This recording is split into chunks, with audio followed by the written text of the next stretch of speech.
It's over to me already. Whoa. Okay, so Oberdon, you're the front, right? I get you an Aubrey. I believe I was, yes. Which puts what's the rest of the marching order? I pull up the rear. I'll be in the middle somewhere. Yeah, I guess. Where I belong. I guess same. Right around there. All right. So there's a door in a dark recess off to one side of the chamber that you're in. And as you approach it, it becomes obvious that this door has seen a lot of use recently. Like the disturbances in the floor and the dust in the water, and the hinges are clearly used. It hasn't had the chance to rust or collect itself there.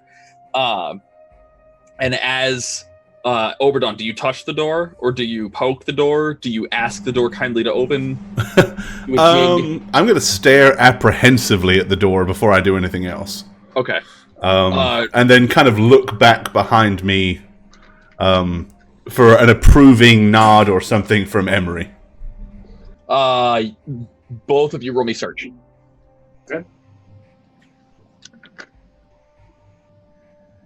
It's my skill. It's my search. Yes. This is way down there. It's one of them. Switch the panel off of Q&A and open the dice panel. Oh, yeah, let's do that, shall we? Do it. You said search, right? Correct. I rolled an okay. Oh. Yay! In with a natural 20 on the start. That'll work. Hell yeah! There's an 18 and a 20. That's just not even 20. All right. So, the first thing that strikes you about the door... Natural 20! Magical. Second thing that strikes you about the door is that the trap is no longer active and has been sprung. And the third thing that you will notice about the door is that it's not going to open, but not because it's locked. It's because there's something on the other side, like blocking it. Something heavy towards the bottom of the door. All right. Is there any way to kind of put a shoulder behind it and push it to at least get it to move enough to try to have a peek to see what's behind the door? Roll me strength. All right. All the rolls tonight.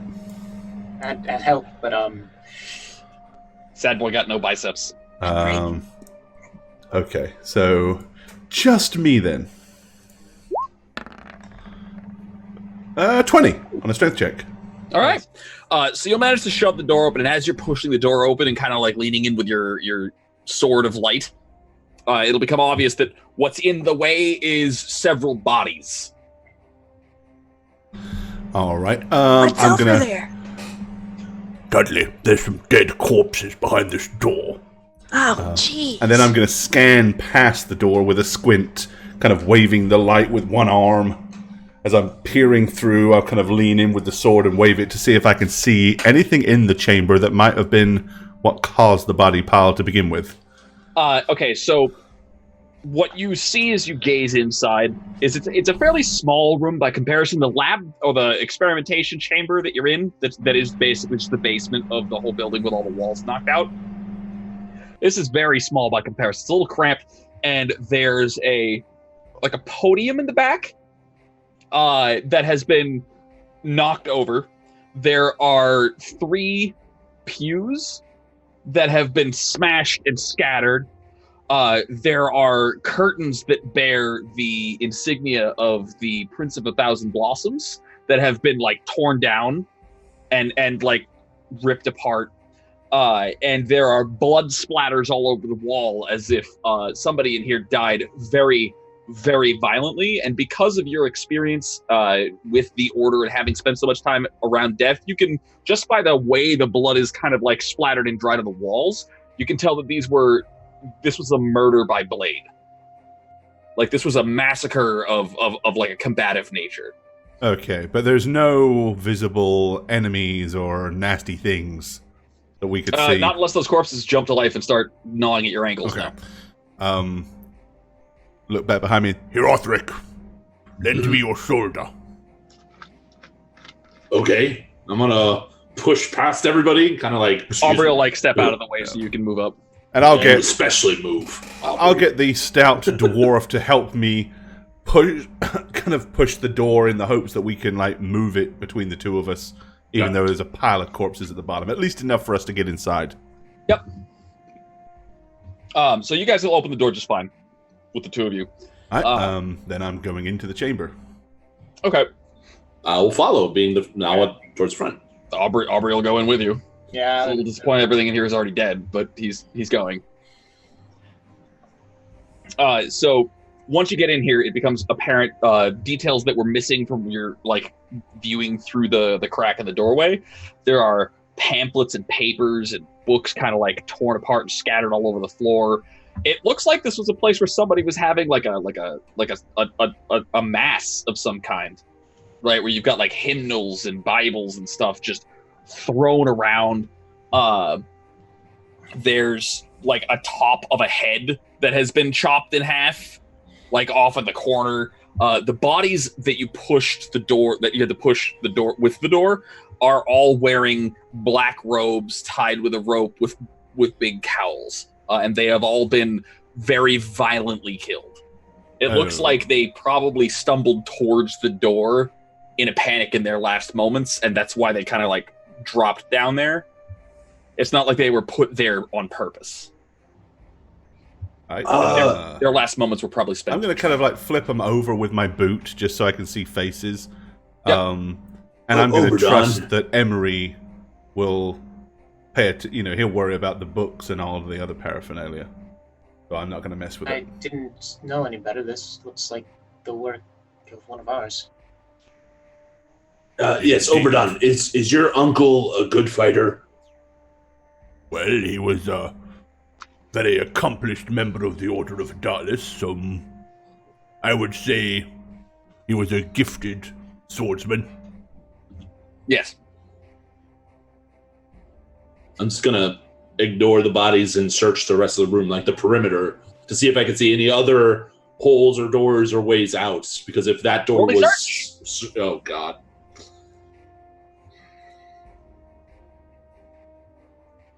Are the walls stone, perchance? This chamber is dug out of dirt. Okay. It's a recently created expansion to the basement. All right, so just 10. Okay. You don't see any other exits.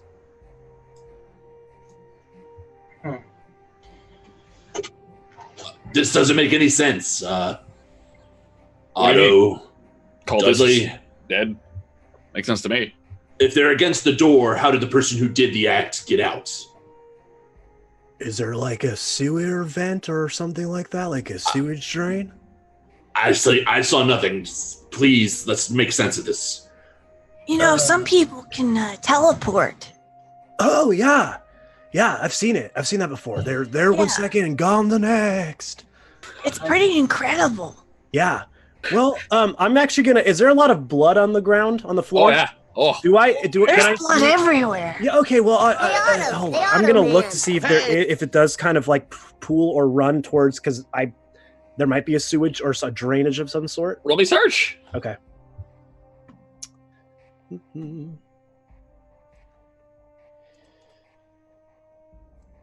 All right. Should be able to do this without being able to click on myself here. What is Emery doing? Emery is actually first going to look at all of the bodies and see if he recognizes, one, the butcher, or two, the uncle. Neither. Okay. So just to clarify, we haven't actually found my uncle dead anywhere yet, correct. Right? Yeah. Okay. We're just suspecting that it could be a thing. Right. Okay, so Otto, what'd you roll? I rolled a 9. You rolled a 9? Yeah. You're having a hard time with all of this because the only source of light is the glowing sword that is moving around, and there are a whole bunch of people walking around in all this blood. Okay.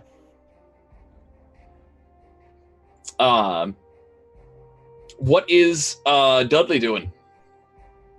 Dudley is assessing the blood more to see what does that bloody mean? it is. Only search to assess blood. Assess the blood. He's like, he feels Have a like he's taste, doing something. Dudley, He's have a getting taste. over. He's like trying to see the trails. Like Dexter.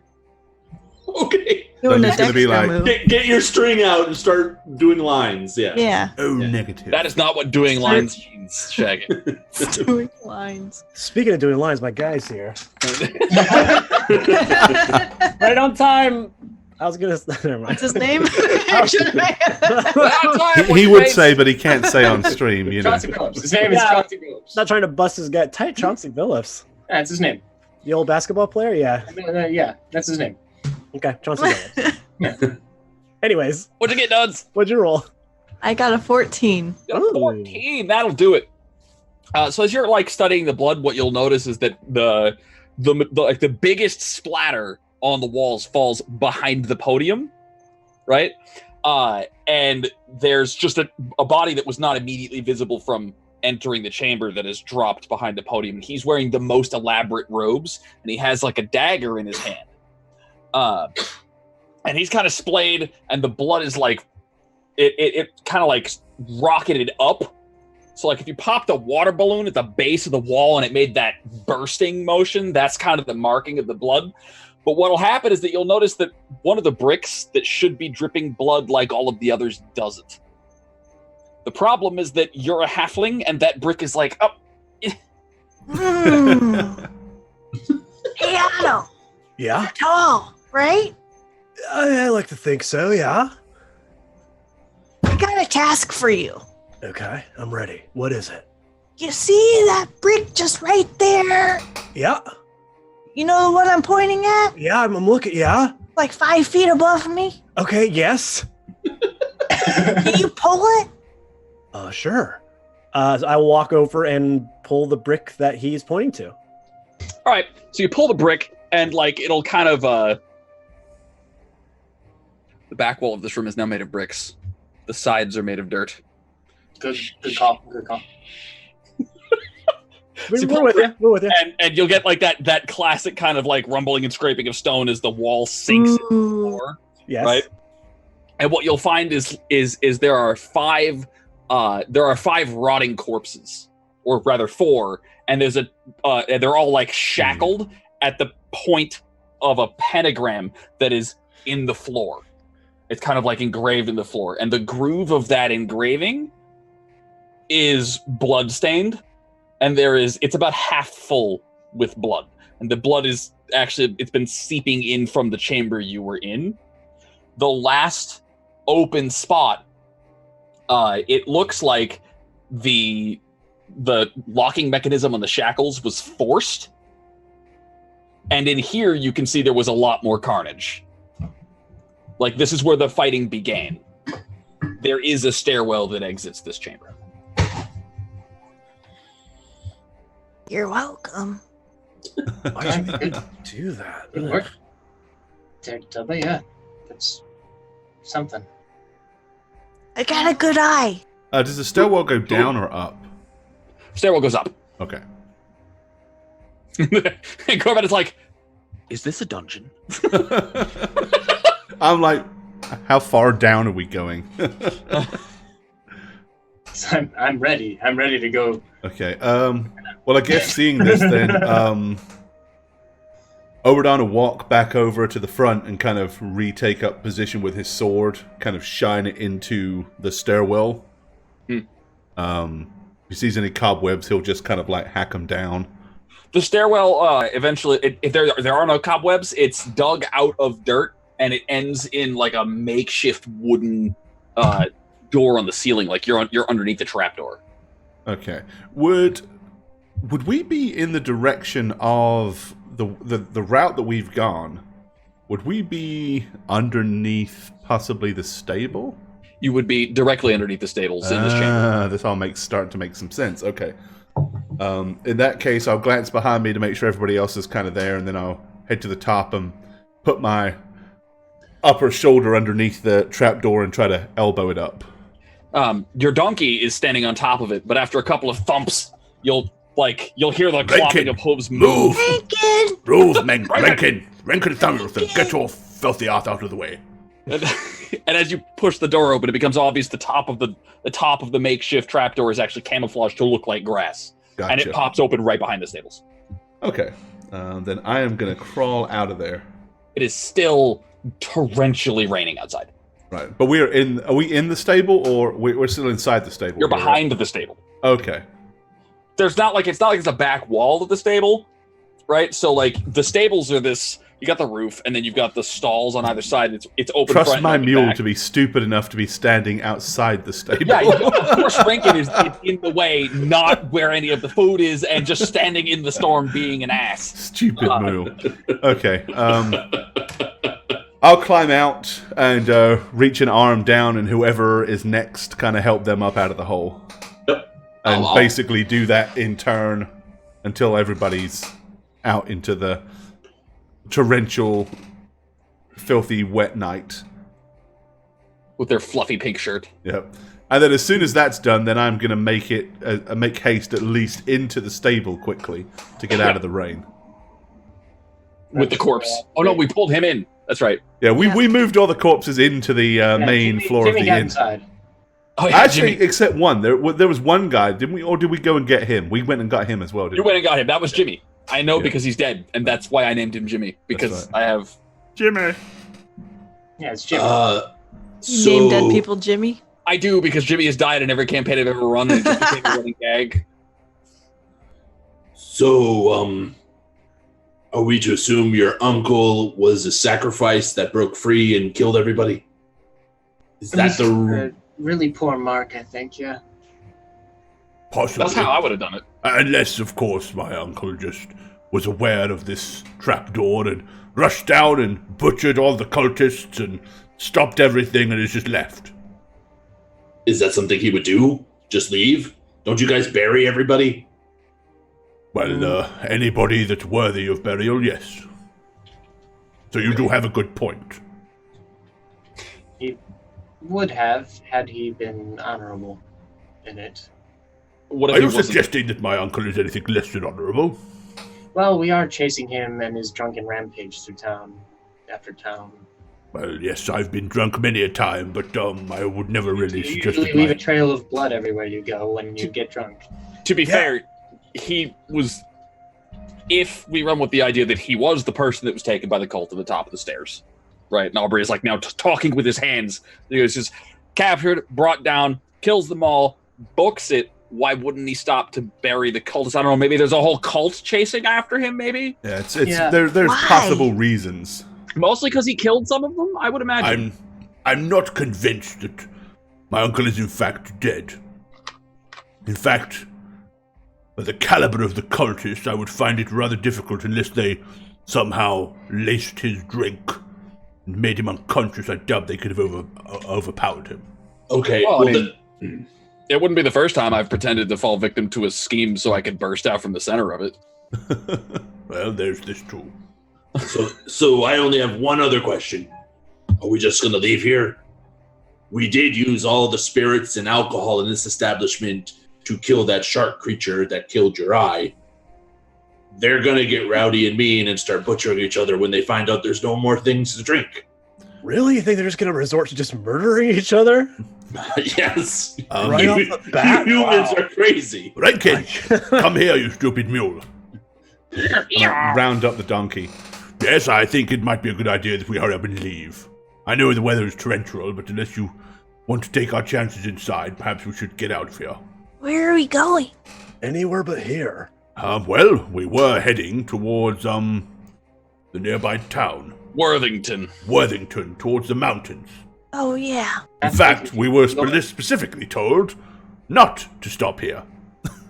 But we did Well, it anyway. There was a cult plucking people and sacrificing them, and might I add, the single missing link.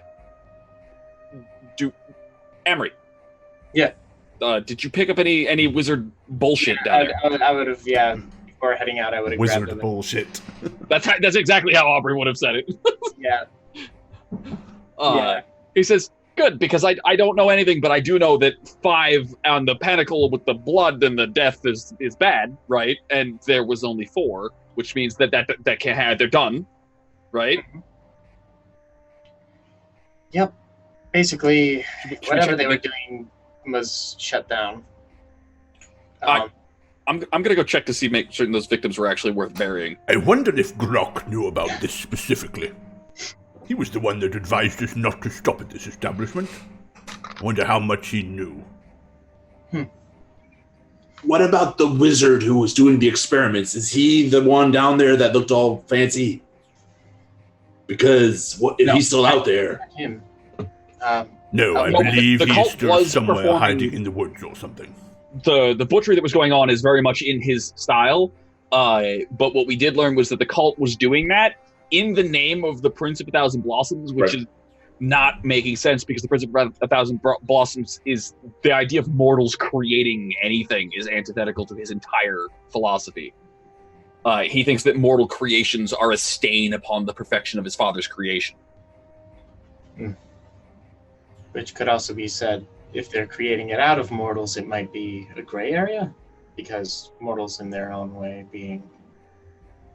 I'm not about to delve into the philosophy of the madman here. Well, you do that, you might lose your other eye. Yeah, and then it won't be any use to anybody. That's not true. You'll have ears. Yes, you could be a blind sage. But can you? Dude, trust me, that whole blind sage routine can get you laid so hard. It's true. Yeah. And, like, Aubrey will turn to Otto, who's like, I was going to say I know a guy, but... Yeah, you do. Hey. Does it really work? What Yeah, do you need to Dudley. worry about that, Dudley? I wouldn't It was worry about Rudolph. such things, young lad. Come Okay. on. So we go to Worthington, ignoring a mad mage and your brother who might be murdering people incessantly for whatever reason. His uncle. My Oh, uncle, I right. don't believe he is just murdering people incessantly. I believe Okay. if this necessary, he... Wait, did you say Mad Mage? Is that what you said? The wizard. Okay, I thought you said Man Mage. I was like, that's kind of a weird term to It's use. a very specific school of magic. Yeah, like a Man Mage. Sorry, continue. Okay. Just want to make sure we're all on the same page here. I refuse to believe that my uncle is doing anything sinister. If anything, he's doing us a service by butchering these vile cultists. It really does look like they just picked him because he probably asked too many questions or knew too much, and they paid the price of trying to sacrifice a member of the order. Like, Okay. I don't mean anything by it. It's Yes, if just- nothing else, it was probably a very bad mistake on their behalf. besides, you can't just judge a guy for a drunken rampage. All right. Oh, it's just... I'm impressed by the amount of trouble we've run into in his wake. That's all. Well, I If I'm- suppose it depends on your outlook, doesn't it? After all, anybody that followed us could possibly run into an awful lot of rampage in our wake. No, I mean, we tend to clean it up a bit better, I think. The weirdest thing I think they'd run into is an old lady on a bear. Or a cave full of corpses and, Did you just say an old lady on a bear? Did you run into an old lady on a bear? No. Good. Because then we'd have a She temporal. climbed right up on that bear and just went into the forest. Yeah, who knows where she is now? Well, she's searching. I don't know. I got nothing. Good. Finally, you don't speak. Let's Well, go. we really have two choices, don't we? One is to push on to Worthington, and the other is to go venturing to find this mage. If I had to guess, finding the mage would be best done by finding the missing people that are being kidnapped for those experiments, because if I know anything about cults, it's that you never find just one. 2 cults? Probably 3 or 4. They like to operate in small cells. They infect. It's like a disease. You never just find like one They drop. wouldn't just turn into one super cult? Well, I guess the thing with it is they are practicing in a religion problematically to the religion itself, which means there was probably a fissure in the belief system somewhere, which means it's not just they're sprouting up around each other as much as they've shattered and grown. Yeah. That's So- more the pattern. And if this is what's going on here, then if there was a rift, there's going to be more activity. We will find this guy as long as we go looking for the people who need help because they've been afflicted by this guy, right? Yep. But we don't have any leads for that. Well, So we- You have your We crazy. so to Worthington then. Yes. Go to Worthington. Sounds like a plan. Well, I kind of look Does it look like there's any sign that it may let up raining anytime soon? Roll me nature. Or survival, your choice. Nature or survival? Methinks I suck at both. Crusader's not known for their skill points. I feel like, if anything, Oberdon's just going to be like, it's good. The rain's going to go away within an hour here.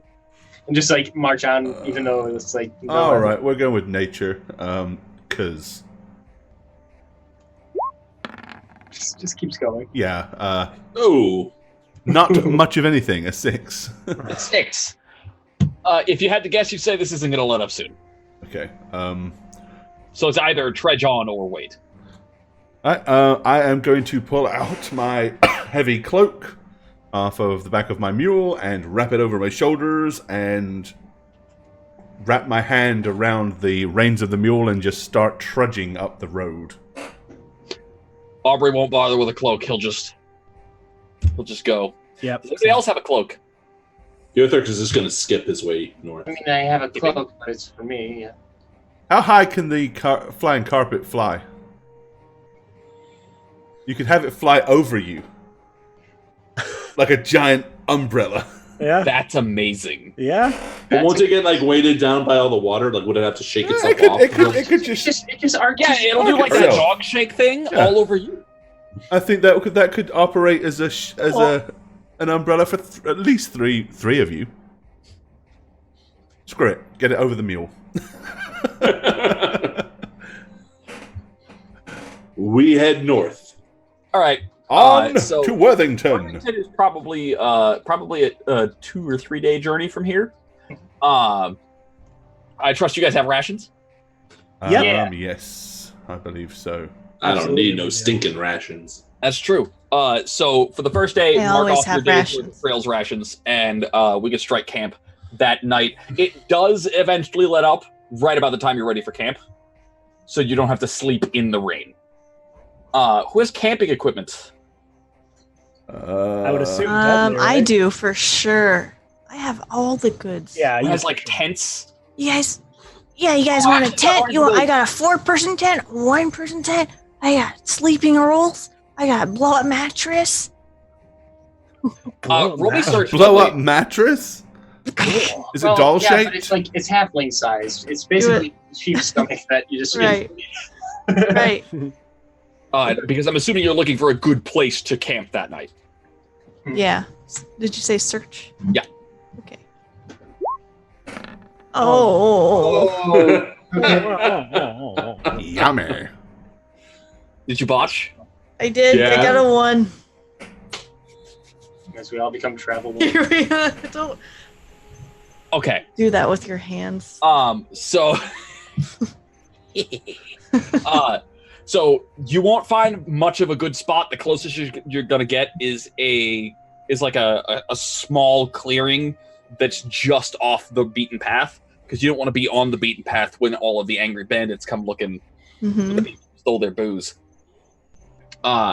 So you're just off the path. You can barely make out the road when the lightning flashes through the trees. And there's a small spot where the rain is not as harshly pounding down. And during the period in time where you're setting up your tents and your campfire and doling out rations, the rain will die down and it'll become this thick fog instead.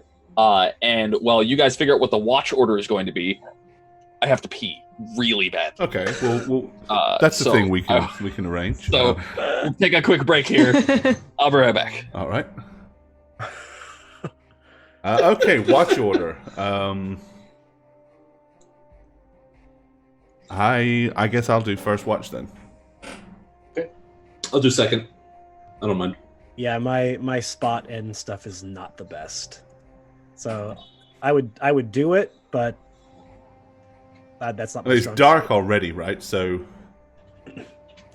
Yeah, my spot's okay, I guess, but it's not too good. Well, my listen's actually pretty good too. So, but if you want to do it, Hjorthurk, you are more than welcome to, sir. Yeah, I'll happily do it because I don't need Do to it. recuperate anything Do at it. the end of it. So Yeah, I just Although- lost an eye, so I'm probably Whoever's doing the watch that doesn't have any night vision or whatever, I have an ever-burning torch that I don't mind aloning. Oh shit! Ever burning. Yeah, it's an ever-burning Your torch. backpack just burning. Nope. Basically, you just unwrap the end and it up in flames, Oh. and you wrap it back up and it douses. I have low light vision, so I'm probably okay with minimal light. So anyone that needs any kind of light source, I'll loan you that. So I'm probably For the going to night. try a lesser restoration on it sometime when I Ooh. take the spell, and hopefully that works, but probably not. Lesser restoration. It's not quite restoration, but it's kind of like restoration, but not as But good. not as good. Yep. All right. You know the thing that you need But restoration lesser. to do? Lesser restoration just doesn't do And that. he's back. Basically what that means. All right. So we've set up our watch order. All right. So you know what who, by the way, here still has negative levels? Wait. It was Dudley, wasn't it? Yeah. Does he Yep. still? I thought Dudley had that big ritual and was cured. Yeah, no, I don't. I It's a don't fake see it. ritual. I don't see it applied to my character anymore. It was a fake ritual, but it was a memorable one. Was indeed. Most fake rituals are. That's usually why you would make a ritual that didn't do magic in the first place, so that people would remember that. Like, I can't think of many purposes outside of being memorable. Other than conning the crap out of somebody. Okay. So, who is up first? Yours truly. Okay. How many watches do we have? 2, I guess, right? It's me, Shaggy, and... Is that it? Dudley, right? Oh. So 3. Okay. Aubrey will also volunteer if anybody wants to sleep instead of watch. Yeah, I'll happily shorten my watch to let Aubrey put some time in. Sure. All right. Okay, so on yours truly's watch, roll me spot. All right. Little spotty spot. Let's have a look.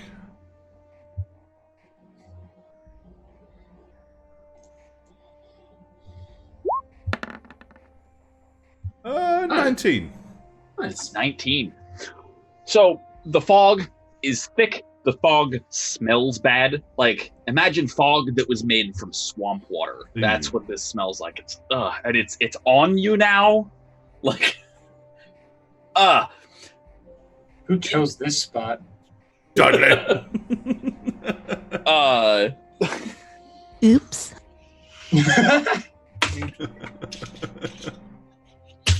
But seriously, how many Crown Royal bags can I have on one shelf? This is the one with the dice. Okay. There you go. The obligatory Crown Royal dice bag. If I you haven't haven't opened this dice bag in like... You have virtual dice, you know that, right? Yeah, but I don't have it open right now because I'm super lazy. Oh, okay. Well, there you go then. Besides, when was the last time you rolled physical dice? Yes, For right. me, a little while ago, but... All Oh, right. yeah, I do Yes. notice you're not actually in Roll20, are you? No, not. Oh, lie about our dice rolls, guys. Gork, Oh. Poor Dudley. Okay. Oh, I got another 20, look. So that night, the fog is Yeah, nothing bad the fog is thick, the fog is heavy, and the fog stank is real intense. Right. But other than that, you don't notice much. Okay. After the end of my watch, then I'll go over and just boot nudge Hjorthrick's foot. Mm. You're up, Okay. Hjorthrick. I'm up. Jeez. Did you even need to sleep? Yeah. Oh, you do? Okay. I think for now. I think eventually I won't, but I thought the not sleeping came with the not eating. that's later. Oh, okay. that's a later perk. That's a later perk of being what he that is. sounds like some kind of disease. All right, so Hjorthrick, roll me spot for your camp, for your watch.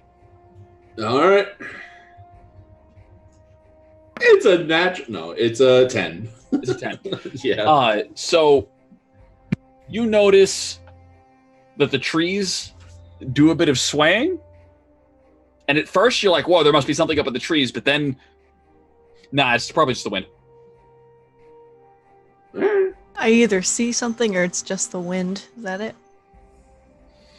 Who do you wake up next? Here, I wake up Dudley. All right, Dud. Oh no, it's cute. Man. Your turn, little one. Cute. Your turn.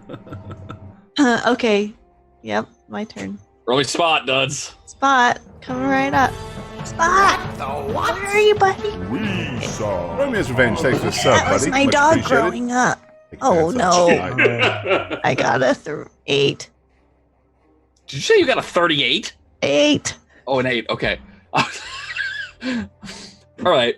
2 years for Romeo. So Duds. Describe what you are doing for your as you're keeping watch. Like, how are you keeping watch? How do you die? I keep my eyes wide open and I go from left to right like this for 3 hours. Solid. You don't look behind you ever. No. I was about to ask. That's why I rolled an 8. Why don't you tell me why it is you fail? But you've done that for me. Oh. Okay. We're having a slight. There we go. You guys are level 6, right? Hours. Unless we've leveled at any point, we are. Oh, if we have, I haven't leveled, so. Yeah, Okay, I don't, yeah. I Yeah, don't we've been believe 6 we've this been. entire time. Yeah. Leveling would make this too easy. We're just going to be level 6 the whole way. Just gonna The entire campaign. Leveling is. He's using for- milestone, and the milestone is winning. Yes. The milestones campaign's done. All right. When you win the campaign, you go up a level. Shut up. You aren't getting XP. Oh, I can't use that because that wouldn't be where my brain is fantastic. I can like rattle off the most arbitrary, in detail facts about like D&D lore, but I cannot remember the order of the fucking alphabet without actually singing the damn thing out loud. my brain. A, B, C, D. I forgot the rest of it. Where is BFG. all? There it is. A, B, C, D, E, F, H? Yeah, what? A, B, C, D, E, F, G. Let's rewrite the alphabet, guys. Don't do that to my brain. I have a hard enough time as it is. E, Q, R, S, T, All right, somebody roll a 9d10. 90-10? Yeah. Hey, can you shutter me real quick? I too have to pee. Oh my god. I'm sorry. All right, I'm rolling 90-10, guys. Do I want high or low? I didn't tell you. Just roll. Ooh. 41? 41 bees. So, Oh, 41 no. Bees? Well, I'm dead.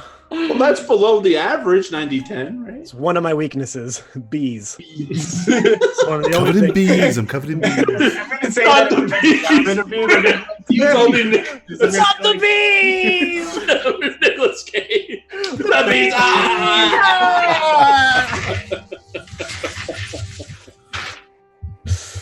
God, that movie. What are your strengths and weaknesses? Strengths, I'm a team player. Weaknesses, bees. Bees! Bees. Okay. That's so great. I love that. She did say she rolled an 8, right? She rolled an 8, yes. An 8, okay. Because she never looked behind her. She can't look behind her. 3 hours of just.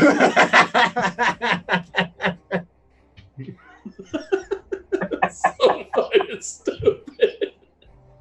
It's a cartoon in my head. And it's, oh, God.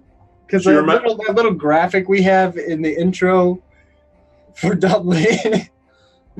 That's what's happening right now. Never let Dudley do a spot ever. Right?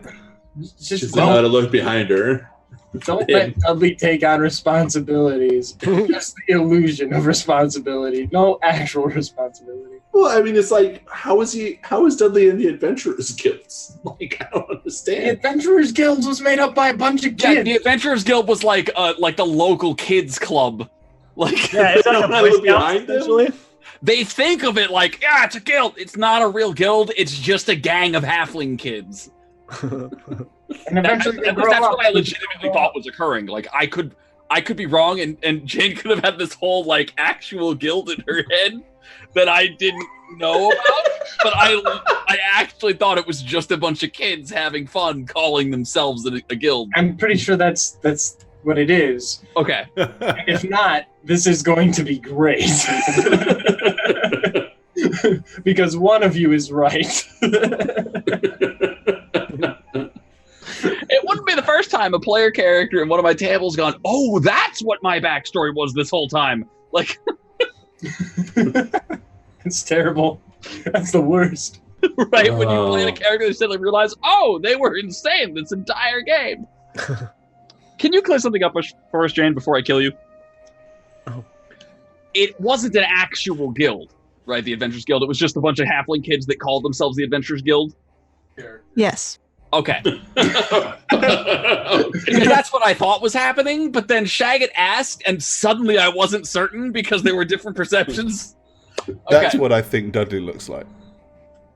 You You get it? think Dudley looks like a piece of paper that's not on the camera? Did you draw that? Yeah. Yes, no, I actually did draw that, yes. That's you. Oh, good. 9, 16. All right, so Duds, going to ask you to take 16 damage. Oh no. Okay. Oh no. But I rolled a 41, so that's 41 damage, right? That's how much damage 41 bees does. Yeah, don't. God. Bees are no joke, man. Not these bees. So, Dud, you're just like turning like this and looking, right? And you're not looking behind yourself. Is that what you said? Okay. So what's going to happen is that you're going to get slammed Are you back, From Jane? Are you behind? good? as if you're being Yeah, I'm as good. if you're being hit with a tree trunk, and it's Ow. going to send you Oh, hurtling tree trunk. into the tent that the others are like sleeping in, and you're just gonna crash right through it and take the tent with you, and there'll be a whole huge ruckus, Oh, you just hear, and everybody will kind of like wake up to the screaming and the crashing. Oh no! Ooh, ouch! Oof! Ooh, oh! Dudley! Dudley! Yeah, I want everybody to roll you! me- I want everybody to roll me initiative. Can I just be Jane in this fight from Firefly and just take roll over and go back? oh my god. I'll be in my bunk. I was like, you want to be Jane in this fight? I could send you through a tent. Like, No, Jane. Yeah, from Firefly. Oh, right. Initiative, you My say, bunk. huh? My initiative doesn't. Oh my god! I rolled a 2. I got a 19. Oh, I got Holy another shit. 20. Nice. Another 20? Two of them. Two of them. Natural yeah, 20! wow. A second one tonight, but it's also the second one total of this entire campaign, so that's not really that good. Okay, so go bad. What'd you get on the initiatives? 20. So it's Gore, Emery, and Otto at the same time, then Dudley, then myself. Okay, so Gore, Emery, and Otto all got 20. I have a 19. Yeah, 19. 2 got 19 and Gore got 20. Yeah. Did you know that Otto is spelled O-T-T-O and not A-U-T-O? I did know that. 18, you said? Does Gore have a higher modifier to initiative than Sad Boy? I have no modifier. That'd be between Otto and Yeah, me and you, Satch, and I'm pretty sure I have a higher dex. you have a +6 to your initiative, and I have a +2. Oh, it's for initiative. I'm sorry. Yes. Yeah, you go to, I think it's you go to initiative modifier, and then if that's the same, you go to dex modifier, which is backwards. Never Gotcha. mind. That's not how that works at all. But Well, no, I have a 4 to dex or a 6 to initiative, whichever. So either way, you're gonna beat me. Okay. And what did the duds get? 13. 13. Oh, no. Okay. I got a feeling I Almost may need the cards. Yes. Okay. So which two am I chucking out here? Probably those two.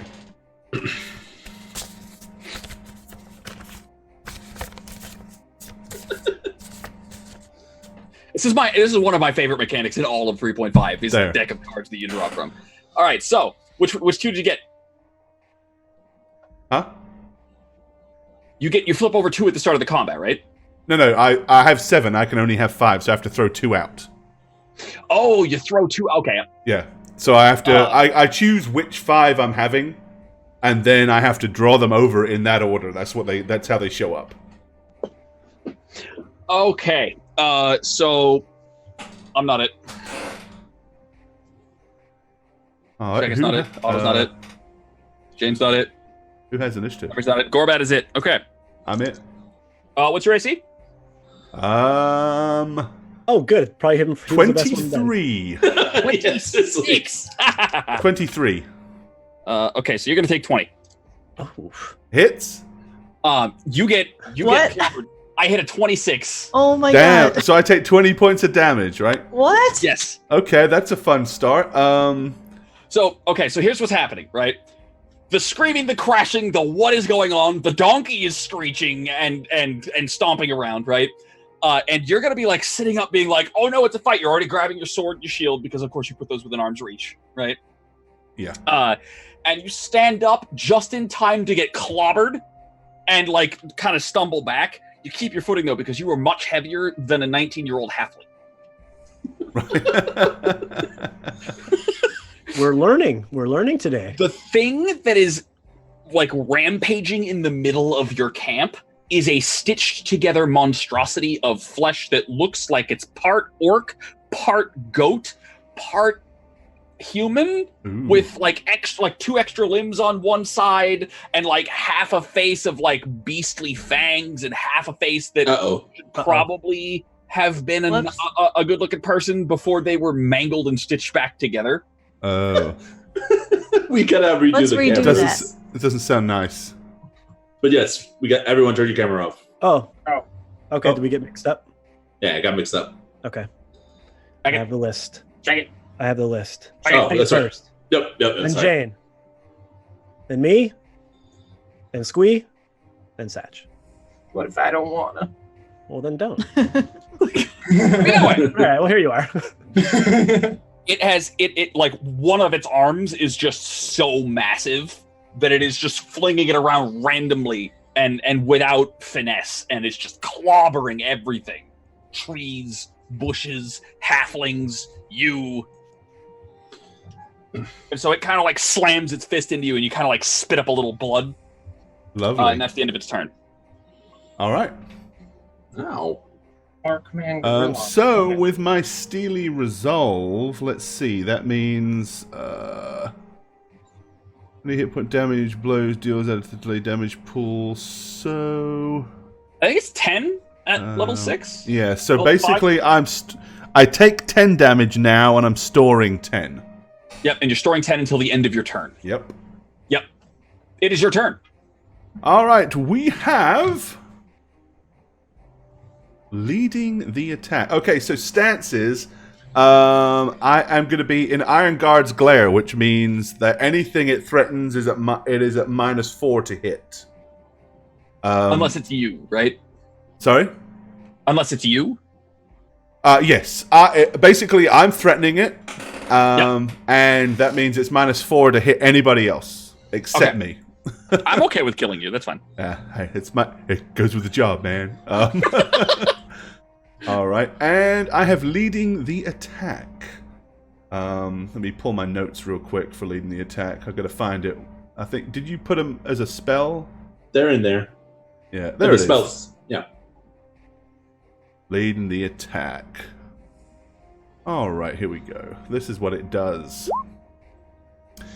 Okay, boldly strike at an enemy. As you attack, you shout a war cry to demonstrate that victory is at hand. The attack inspires nearby allies to join the fray with renewed vigor. When you make an attack, your allies take heart in your example and fight with renewed purpose. By stoking the fire of battle in your allies' hearts, you inspire them to great heroics. As part of this maneuver, you make a single melee attack. If your attack is successful, they all get +4 to hit. Ooh. So, yeah, if I can hit this thing... and let's do that, shall we? Just hit the thing, please. We're gonna belt it with sword. Okay. Additional damage bonus. Nope. Oh, that's damage. Ignore that. Hit the wrong one. Full attack macro. That's what I need. I guess technically, is anybody else threatening this thing from the rear since it's in the middle of us? Could it be considered flanking? Yeah, I'd imagine so. Ah, okay. Thank you. Bonus. Oh, I'm threatening the hell out of its rear. Just for the record. With your creamy face. Oh, that cream face. Alrighty, here we go. We're gonna hit a 24 AC for 6 damage. It misses. No, it doesn't.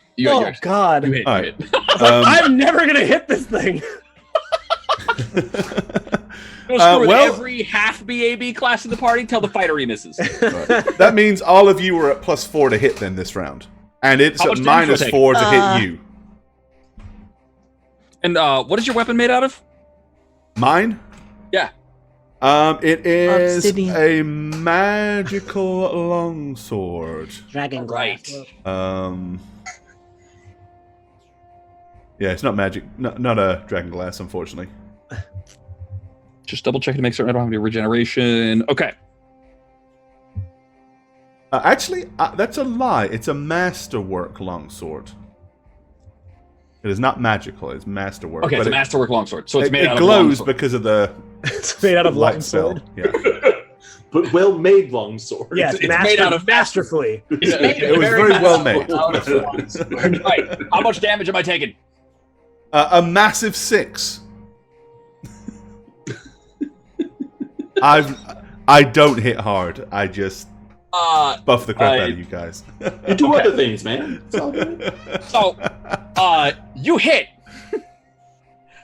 but not very much.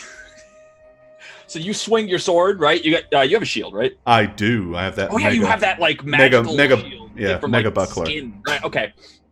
So you come in with your sword and you swing and you hit this thing and you're gonna hit it and the iron like fibers of its muscles alone means that your blade's not gonna sink very deep into its flesh. Right. At least into the big arm. You do cut the skin and you do draw black ichor, not quite blood. Yeah. Delicious. But you've kind of like on a raging fire. You didn't do much here. Okay. But I got its attention. That's all I needed to do. But you made it bleed. Yeah. And you know what they say: if it bleeds, you can get +4 to hit it. That's right. So Otto, Yeah. as you threaten its rear, what do you do? I sure do. All right, so this thing kind of it startles me, so I'm just gonna kind of swing at it. Just like wildly, like ah! Just like Swings and wildly. really come down on this thing, and I'm going to use my mountain hammer skill. What the? Because this thing looks big and bad, and I want to hit it real hard. Okay, what does Mountain Hammer do? I don't know if this shouldn't roll anything. Oh, I can't. Come on, I need to roll this. Throw this up. Can I do that? Can I do that? Click the Oh, that wasn't supposed to roll. That's just for Saying what it is. yeah, it's for saying what it is, but I don't think it says that either. Extra 7 points of damage, So basically. yeah, but it's not 7. It's as part of this maneuver, you make a single attack. This attack deals an extra 2d6 points of damage and automatically overcomes damage reduction and hardness. So if you hit, it would be 7 because that's Yes, 7 extra. Okay, 7 So- extra.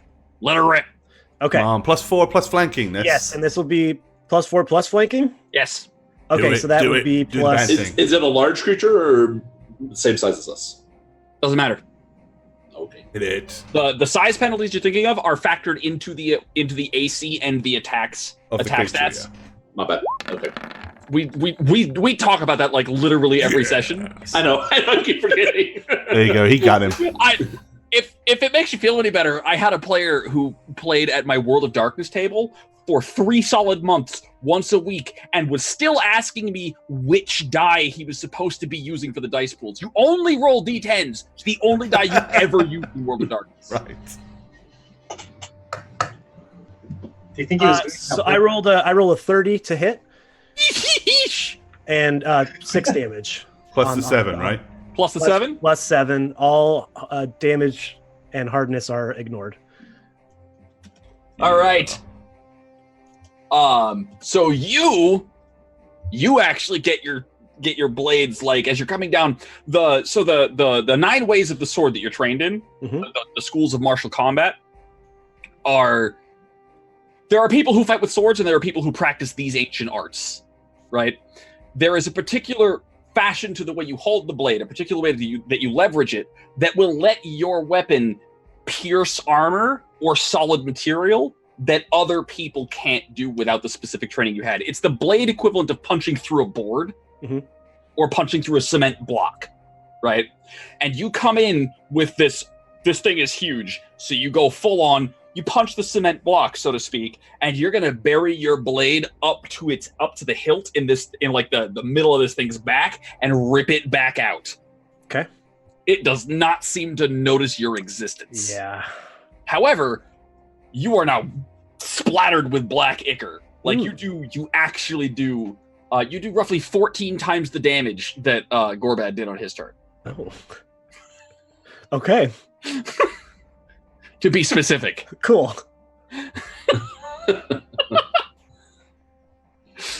That leaves. Oh wait, you still have. Do you have any? That was a standard action. You know what though? And that add plus 4 to that as well. Because of my attack? Because of my stance, I get a plus 4 to damage, which is my dex mod. Ooh, nice. I almost forgot about that. That's for my assassin stance. If I'm using short swords in this stance, I get plus 4 damage, or plus my dex mod. My dex mod is 4. Okay. That brings us to Sad Boy. Hey, how you doing? Hey, how's it going? Would you like to participate in this combat? Cowboy cries. Yeah, I'll get up. I'll get up. Just this once. So I'm actually gonna go up behind Oberdon, like hiding behind him, like I tend to do. I'm just kind of looking at the situation. I know he got hit pretty hard. I don't really have the time to check it and see how hard. So first thing I'm just going to do is I'm going to drop like a blessing, because that's all I really have. Oh, speaking of, when I hit that dude, yep, that built-up damage would have allowed me to have done extra points, wouldn't it? Yes. Which we forgot. You probably did plus 1 damage? I think it's 2. Is it 2? Yeah, that sounds right. Yep. So I actually did a total of 8. Ooh. Okay, you have done you've done a slightly smaller multiplier of Gorbad's damage now. Auto. I just suddenly remembered that. Yeah. So I'm gonna look at this situation. I'm gonna be like, oh geez, I don't know exactly how hard Oberdon got hit, but I know that I can benefit everyone right now if I just drop a little blessing. So I'm going to go ahead and start casting my blessing with somatic and components, and I'm just gonna be like, Adonis, help us set that. Do I have reach? Those back to restful state. So I think I don't. What is that? What's your AC? What this is. What's your AC, Emery? Oh, it's like 3. Oh, that's not good. Oh! It's 12. Can you see that? Can I see what? I see a 20. No. Oh, did I get Oh, credit? cool. Oh yeah, I think it looks like you just got splooged. Is that a 0 and a 2? That is yes, an 02. Looks like a 2. Looks like a 2 to me. It's Looks a like 2. Absolutely a 2. Yeah. Okay, so if it's a crit, I'm basically down. Here we go. I'm gonna need some more dice. Yeah. There we go. This plus this plus this plus that 26, 32, 38. Emery does not get up. Emery is dead. Emery is dead?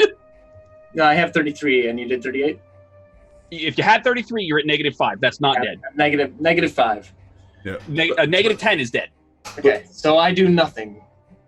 Wait, whose turn was it? Was Emery's turn? It was Emery's turn. He stands behind Gorbad, right? That's in his spell. Because that's where I was. I have -4 to hit, but it's a nat 20, so it hits. Oh wait, I didn't confirm. I confirm. Okay. Yeah, it's not hard to confirm. Okay, so you stand you roll up behind Oberdon, right? And you're starting to cast. This thing has a massive arm, right? And you're casting, and it kind of like zones its head over at you. And even with that -4 from being hit, because Oberdon is in the way, it's just gonna like flail its arm in like the widest haymaker hook, and a fist the size of like a big stew pot is just gonna clock you right upside the head and just knock you out. Okay. On your next turn, you'll roll to stabilize. Okay. Done. Son. I imagine I am untangling myself from this tent and standing up. Yeah, that'll take a move action. Okay, and for my regular action, I'm going to take out my swing and just take a look around to assess where everyone's at and where this monster is and what it is. Okay, so what you see is this giant stitched together monster like the mad creation of the butcher. It's in the middle of the camp. It's basically sitting right next to the campfire. Oberdon, watch out! Oberdon has his shield up and his sword out, and it has just finished like flailing its arm around Oberdon to just clock Emery, who was knocked out and bounced and rolled across the wet forest floor. Otto is behind it, so it's kind of like sandwiched between the two of them. And Hjorthurk is not on my initiative list. I rolled a beautiful 2. So Okay. Hjorthurk is like scrambling to stand up. That is what you assess. Alrighty. Nuts.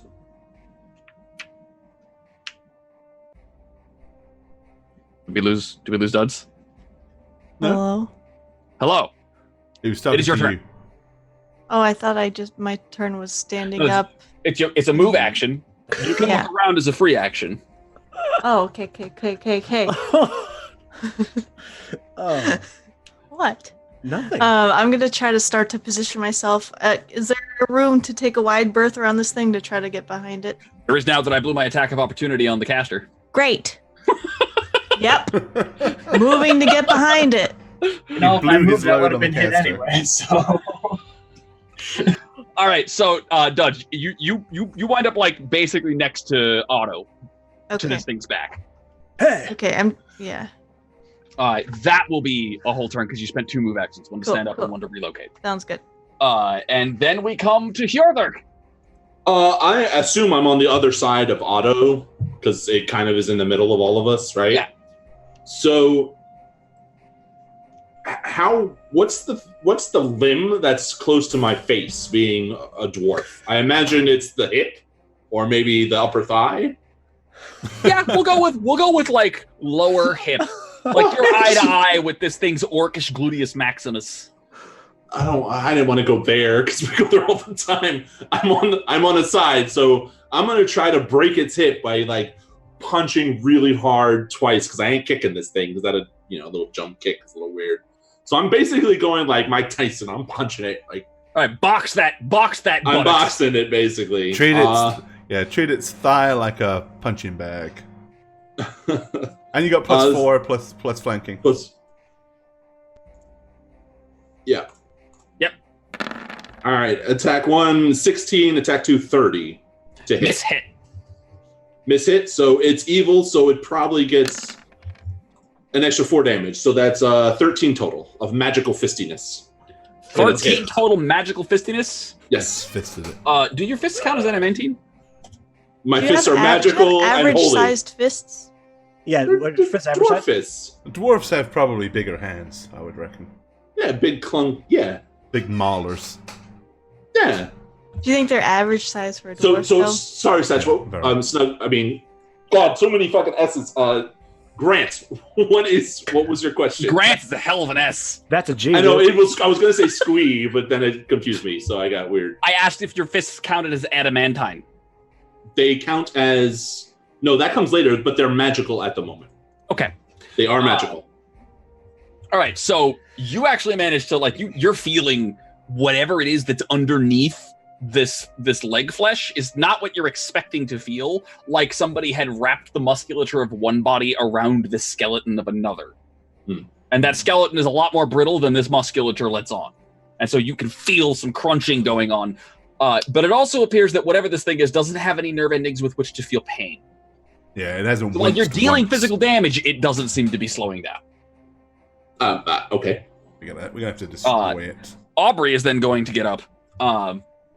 And he's opening his eyes and already swinging. Like, what's going on? As he's already attacking and missing because, of course, the second it's good for you guys. My dice are like, nah. And that'll bring us back around to the golem. Right. Who was it that did the 17? That was you, Otto, wasn't it? Me? Otto, man. Can I crit? I can not, especially not with a -4. Second one. What's your AC? My AC is 20. 20. Yep. So, hit. Excellent. Also, I did math bad, but that's okay. We'll just keep going. 11. Okay. It turns around because the big punchy arm fist that it's been using like a tree trunk this whole time is still going to be facing in Oberdon's direction, but its head is going to turn, and its two more human arms are going to turn around and start like slashing and clawing with their bones and punching and flailing in your general direction. You're going to get caught right upside the head because it doesn't have. Hey, Grant, just a reminder. Yes. You know it's got -4 to hit everybody else except me, right? Does it still hit? That was with the -4. Okay. With an AC, I rolled a 17. Sorry, dude. I tried. 10. It's okay. No, I appreciate it. It's all right. I'm fine. So you're basically going to get clocked up because what it's throwing at you isn't a trained punch. It's not an attack you can predict. It's literally just a cloud of flailing hands and fists, and it'll just catch you upside the head. Right. And send it'll give you a bloody nose. It does not infect you with any strange diseases, though, which is a plus. Great. That's very good. And then we come to Gorban. Okay, and the card is. Ooh, that's not very good. Actually, no, it is actually very good. It's not very good for doing much damage, but we have Revitalizing Strike, which could be very good for Satch. Revitalizing Strike. I have to click myself first. Basically, if I hit, I can pick somebody to heal 3d6. Ooh. Well, your magic number is 18. And it will heal 21 points if I hit. Excellent. Plus, is that include? Let's see. Please hit. Flank still. Yeah, because that includes my thingy level. All yes. right. Okay. Thingy level. Yeah, I'm just going for a regular attack then. Let's see if we can hit this thing and heal myself. I mean, Satch.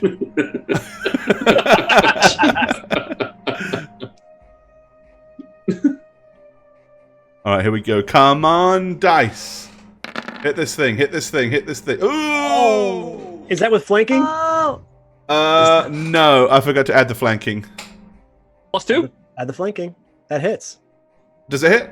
That's a 17, right? Is that what he's going for? 18 is the magic number. No! no! Sorry, Satch. Isn't that the second time you failed the roll by One. Use your inspiration, please. Yes, I will use the inspiration point that I have. Yay! Because I don't want Satch to die.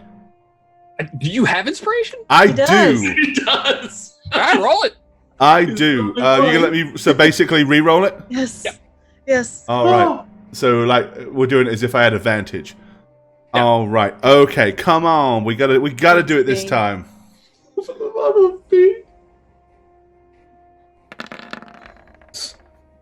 Oh, Even worse.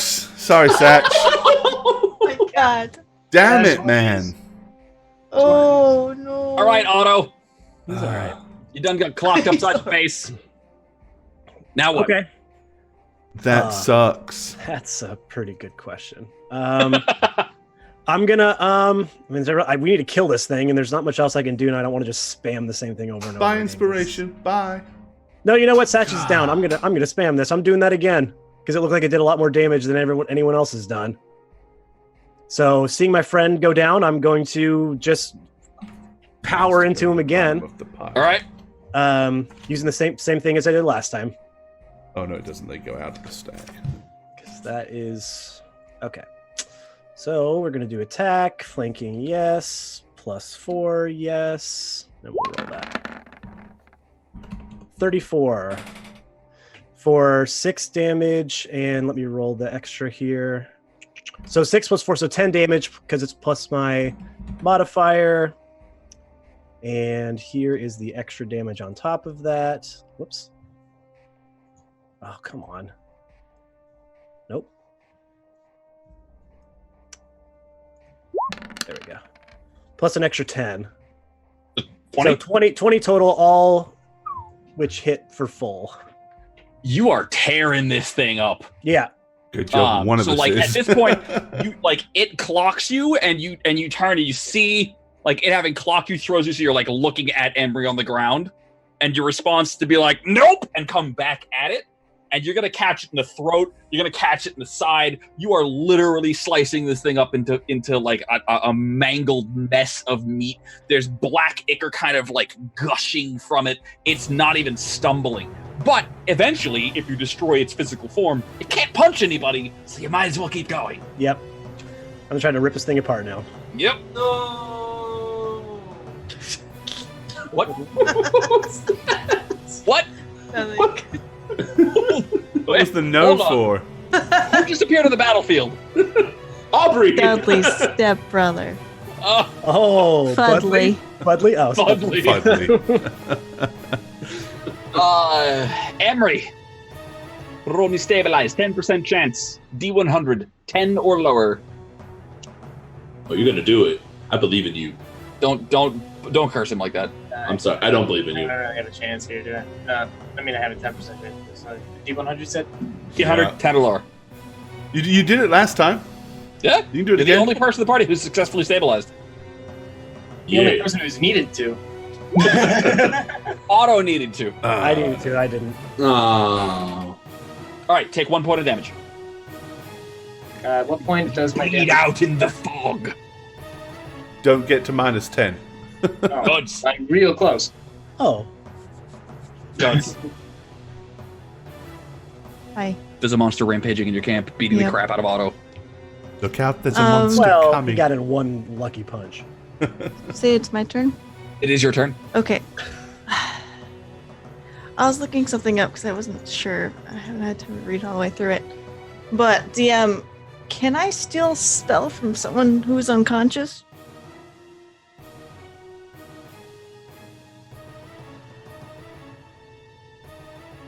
I don't know.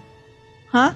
Sure. That sounds like it could enable some I want to shenanigans. try to go over to I had blessing Emery. as I fell, so... Oh yeah, and try to steal. I was gonna try to steal a cure. A cure? Do you have a cure prepared, Emery? Yes, I have several. He better. I'm gonna use that on my next turn. All right. So go ahead and steal that. What are the mechanics for stealing? Do you have to roll anything? Do you?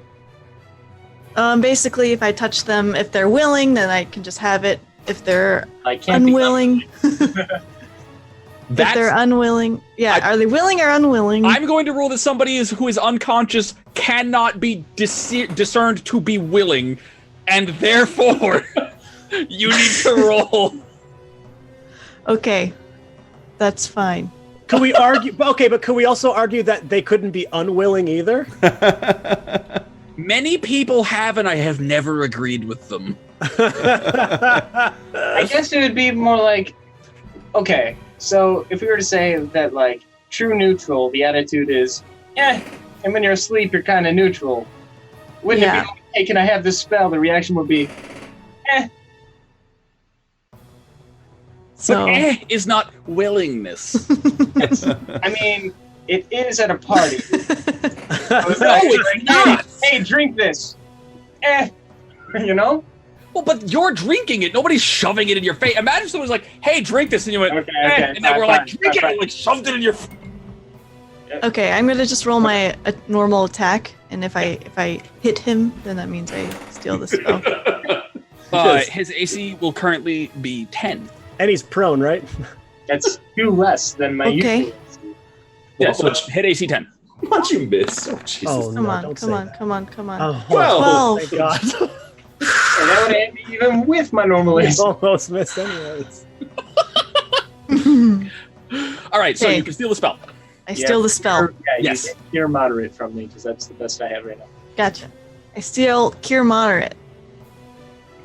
Now I have it. Okay, so in the future, for the record, Yeah. what that rule means when it says from a target who is willing, what they mean is from a target who is not going to dodge you, because that's a physical touch. If I had known that was the mint that they were going to use, I'd have been like, yeah, go ahead. Okay. Yeah, because he Like a can will actually save to dodge avoid it. the spell so- being stolen from him. Okay. Anyways, it's fine. Moving forward, if Emery is unconscious, you can just freely take his spells. Woo! That's Okay, great. It's going to be a regular thing, so Gotcha. let me have you, Dudley. Spell thieving takes a standard action, correct? Okay, so you can't cast because Right, I you can't don't- cast. Yeah, I Yeah. think he can only it has to be on a subsequent turn from when he I'm stole gonna it just anyway. kind of hover over him though to try to protect him from any incoming attacks. Okay. And that brings us to Hilthak. First question, is Aubrey just chilling? Or is he Aubrey got up and he was swinging before he was fully conscious, so he was already swinging at this thing, being like, "What's going on?" open? But last turn he rolled a 3 and missed. Okay. Hasn't had his second turn yet. He goes, All right. I will be repeating the same thing, trying to break it down so it goes to its knees and becomes easier to punch in the face. That's my whole hope. Yes. I don't get the +4 anymore, right? That Oberdon gave me? No, he's That was still at one round. -4 to hit you guys, but you're not at +4 to hit it. Okay, so that only lasts run. Got it. All right, so Okay, so just like Alright. it. Oh my Your god. dwarfy thing. Oh no. Is your dwarfy thing missing? Is that what it is? You're Yeah. doing horribly. How did you hit 18 on either of your swings? No. I botched the attack 1 and got a 14 on my second one. So Hjorthork is having flashbacks to Everett's black tentacles. Yeah, Oh, God. that sounds about right. My fumble roll was a 1, so that's good. Yeah. So that's good. Wow. All right. So Aubrey is coming to consciousness and realizing that he's killing a thing and actually being okay with that. And actually, he's going to start weighing in, and he too will be covered in a bit of black ichor of his own, but not nearly. He's just not doing nearly as well as Otto is. Otto is destroying this thing, and everybody else is like whittling away with little tiny bits of damage. Which will bring us back to the golem, who is still unhappy with Otto because Otto is tearing him apart.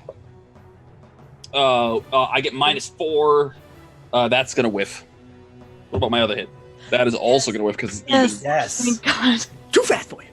So like I envision like this is Otto has got his blades out. He's just like he's digging his knives in like a fork and then prying the thing open and going in for the wound and ripping it open to try and take apart the musculature that's letting him move.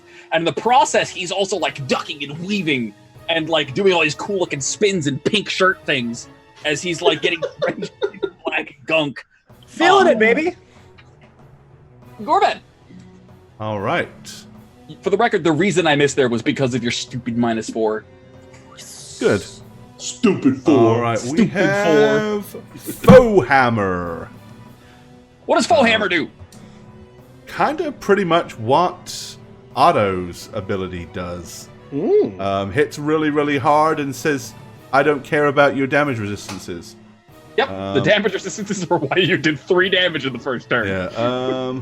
So, let me pull that up real quick. And I'll pop it up, faux hammer. Oh, I keep forgetting I have to click on myself for it to pop. You shouldn't talk about clicking There you yourself. go. Yeah, don't do that for everybody. So it'll do an extra 9 points of damage and ignore damage reduction if I hit. Which thus far has not been a particularly easy thing for me to do. Hey, preaching to me, man. Come on. All right. I like how the most threatening thing that's Oh, but I do hit 25 plus 11, so I actually hit it for 20. Yes. 20 points of damage. That it can't shrug off either. All right, so Gorbad, you are facing down this stitched together monstrosity, Right? right? Otto is doing all the heavy lifting, As usual. but you get the glorious killing blow. Okay. I cut its tongue out. No, sorry, that was Jane's. Jane does that. Wrong episode. Wrong episode. You're not killing Otto. You're killing the monster. That's right. Okay, so this thing's kind of turned to pay its attention to Otto, right? Yeah. Okay, so Oberdon is basically just going to kind of look down because when he realized that he had this spurt of inspiration to do this revitalizing strike to save Emery, and he missed. Yep. He's momentarily hit with despair, but then he kind of just riles up his aggression deep inside of him, and he's like, big mistake. And then he's just going to ream back with his sword with both hands and just bury it all the way up to the hilt, right at the, I suppose with the height of this thing, probably dead center of its back. All right, so Otto, you are tearing this thing apart, right? And then all of a sudden there was a sword stabbing at your face, like, whoa! Coming from the other side, and the whole thing just kind of lurches, and it gurgles and vomits as it falls over next to you. With Gorbad's, with Oberdon's blade stuck through it, Aubrey is like ducking out of the way, like, eh! As gunk, blood, violence, fog, stank, all fine. Vomit, apparently that's where the line is for Aubrey, because he's like, oh, as he jumps out of the way. And it is dead. It is destroyed. Emery does not know this. He's unconscious. Okay. I will use a foot to press on its back and heave the sword out of its... Oh, it makes like that that sick creaking sound of like wood. Like, oh, it makes that noise when you pull your sword out of it. Okay. I'll spit on the ground and then kind of with a deep old man, because I just overexerted myself. I'll just look at Otto and say, well done for distracting it. Yeah, hey, whatever. You want to help him out? I'm going to point down to Aubrey. Or, And that's when you see me, like you just see a light come out of my hands. Oh. And he goes, phone home. Oh, she's like describing a spell, and I just and Snugs is just like, Oh. well, I was like, oh, cool. That's the kind of sounds I make, man. Just so you know. You roll a moderate cure room wounds. Well done, Snugs. The sound. Thanks. That's exactly what you always make fun of me for doing. Need the light return your body. Well, yeah. Otto's he's not like familiar with magic like that. He's like, I take these swords and I physically do things with them. So magic he's still like, oh, cool. Like it's a show to him almost. Like it's more entertainment than functionality. You sold it so well that he was like childlike wonder. Yeah. Yeah. All right, so Duds, you're casting a healing spell on M. How much? 16. That will definitely be enough to bring you above 0. You're muted, Satch. But it apparently ruined your vocal cords and you can't speak anymore. I mean, I can't see anyway, so. Out of the way. What's next? Death? Dead? I have way worse than death planned for you, kid. Okay. I would like to rush over and check to see what sort of physical state he is in. It's not looking So good. I want to make a heal check. Roll me heal. It's a pretty tough facial job. Sorry, I can say it. 19. On a 19, it looks like in recent days he has been almost killed several times, and then magically healed a few times, and then he saw something from the depths beyond that he was not meant to see, and then also was clobbered with a tree. But Okay, so he still looks seriously injured. How much on a scale of 1 to your maximum HP? Roughly, where would you put yourself? Hold on, I'm checking really quick to make sure, because does the spellcasting modifier change with who's casting it? Yes. Then it'd be the 2d8, which is 5 plus 5 plus whatever Jane's modifier is. So it's 10 plus whatever the modifier is. For Jane. Oh. I think it's 1. Yeah, but it also doesn't it have levels? Goes up with levels as well. No, for when I steal a spell, it's as if it were cast by the original owner with their caster level DC. Oh, okay. Cool. That's like way more effective than I was expecting it to be. Yeah. That's awesome. Okay. Then yeah. So I'm just gonna put it this way. I'm looking like a 3. On a scale of 1 to 10? He's looking like he's seriously... Okay. On a scale of like 1 to 20 something. What's wrong with you, Emery? He's Okay, looking like a 3. Then I will lay a hand on the most wounded part and say, Adalis, aid me. I abjure thee to staunch this wound. and I will give him a cure light.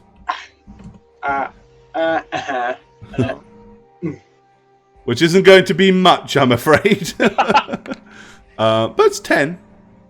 Hey, so now I'm at a 7. Wow. Aubrey will give you the big old paladin pat on the back that sends you like reeling a little bit, and he'll dump his lay on hands and you in the process. He'll be like, "Yeah, I'll be fine." Whack. I mean, just as a flavor thing, whatever his lay on hands is, it's at minus a d4 because he's hitting so hard. Healed 2, did 4, yes. Warrior thump on the back that you are not prepared for, right? I hate to be that guy. Duds? Yeah. How did that monstrosity sneak up on you? You know, I was looking real hard all the way to my left and to my right. I think it just was like in my blind spot. You know? That entire thing was in Or your maybe it blind had like spot? an invisibility cloak on. And I took it off and hit me. You got hit from behind. I don't remember. I was gonna It say, could have been from any direction. well, where's the invisible cloak now? But I realized who would know. That's so a I bad didn't- question. So I didn't answer. I kept my mouth shut. No. I don't know if you can tell. Thank you for healing me. I almost died just now because you didn't think to look behind you. What are you talking about? I always look behind me. See? Nothing there. It was just really sneaky. I'm sorry, I should have done better. Yeah, you should have. I'm going back to bed.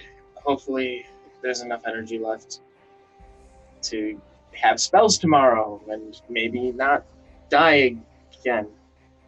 Oh man, this is all my fault, isn't it? Okay, so Yes. once Emery And I'm just going to has bed. kind of chilled down, basically seeing the circumstance, knowing everybody's alive, everything's okay, Oberdon is going to go over to Dudley. And are you standing up? Are you sitting down? Or what's Dudley doing? After Emery says that, I kind of sit down on like a stump, and I'm like, Okay. really I'll defeated. say, Come, boy. We need to brush down the mule. and I'll Do I like grab have him to by the right arm now? and pull him up to his feet. Ah, And then drag him over to the tree where Renkin Samuelson is this my tied to. punishment? And then I'll hand him the brush. And then once he starts brushing, after a couple of seconds, Oberdon says, Don't feel too bad, boy. Everybody's got to learn sometime. You just need to be a little bit more, well, aware of your situation, that's all. But I'm the leader of this party. How could I have made such a mistake? Well, let's just say that while you're a leader in spirit, you lack the experience to truly rise to the position just yet. But don't feel bad, Emery's fine. He's fine. I know he seems a little bit salty right now, but, well, quite honestly, A little bit. he was, almost dismembered by that huge thing. Emery's a learned chap, but he's a little frail. He doesn't like to be busted. Do you think you'll ever forgive me? Nope, but that's okay. No. Oh boy, this is horrible. But Fix that's it. okay. And then I'll say, I'm kidding, Emery. I'm kidding, young lad. Don't worry. Emery will forgive you. He needs a good night's rest. What kind of stuff does he like? Maybe I can make him something. I don't think that you can buy your way into his good graces at I this got point. a maker's badge. Well, maybe you need an eyes in the back of your head badge. Ooh. Ooh. So, what we'll do badge is next doesn't time you're on exist. watch, just Skippy make can sure use that badge you too. keep an eye on the perimeter. Look behind you. Look before you go and watch. Look at all the Right. dark patches. Make sure you're aware of where the nasty things may come from. Don't worry about me. From now on, I'm gonna be spinning in circles That's every the night. spirit, boy. That's the spirit. Okay, come on. I get so dizzy, I'm gonna pass right out. Yes, no, that's probably going a little too far, isn't it? Okay. But once you finished brushing down the mule, come back over by the tent, and we'll see if we can't get you warm. Yes, sir. That's as nice as I Brush get. the mule. So No, but that's okay. while that's going on, Aubrey is going to sit back down on his bedroll, which used to be covered by a tent. And he's going to look over at Arthur and he says, "You all right?" Yeah. He looks I'm down, fine. covered in gunk, looks around the fog. He says, "Yeah, I'm all right."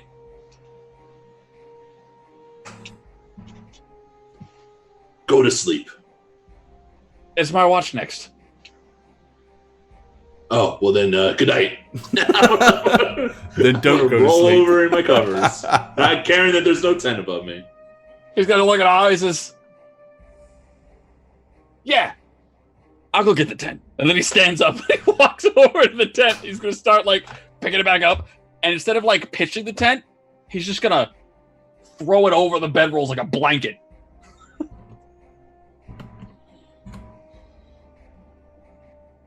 I'm trying to sleep. I'm not engaging with Aubrey. To hell with Aubrey. And Aubrey's going to sit down. And then he's going to cross his arms. He's going to start looking around. And occasionally, he looks behind himself.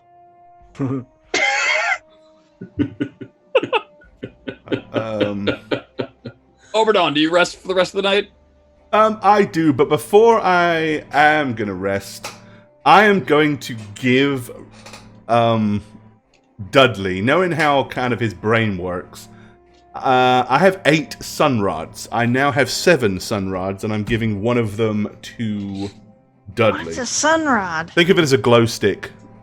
Yeah, when you crack the Cool. sunrod, it glows like a torch. Whenever rave. Yep, absolutely. I'll It's go. literally a There, magical glow Dudley. stick. This will help you in the future with your unwatched stuff. Just give it Can a good you crack, shake Wrap it around- hard, Oh, and it'll glow, and it'll let you know when enemies are Sunrod. about. all right, thank you. And I'm gonna put it in my backpack.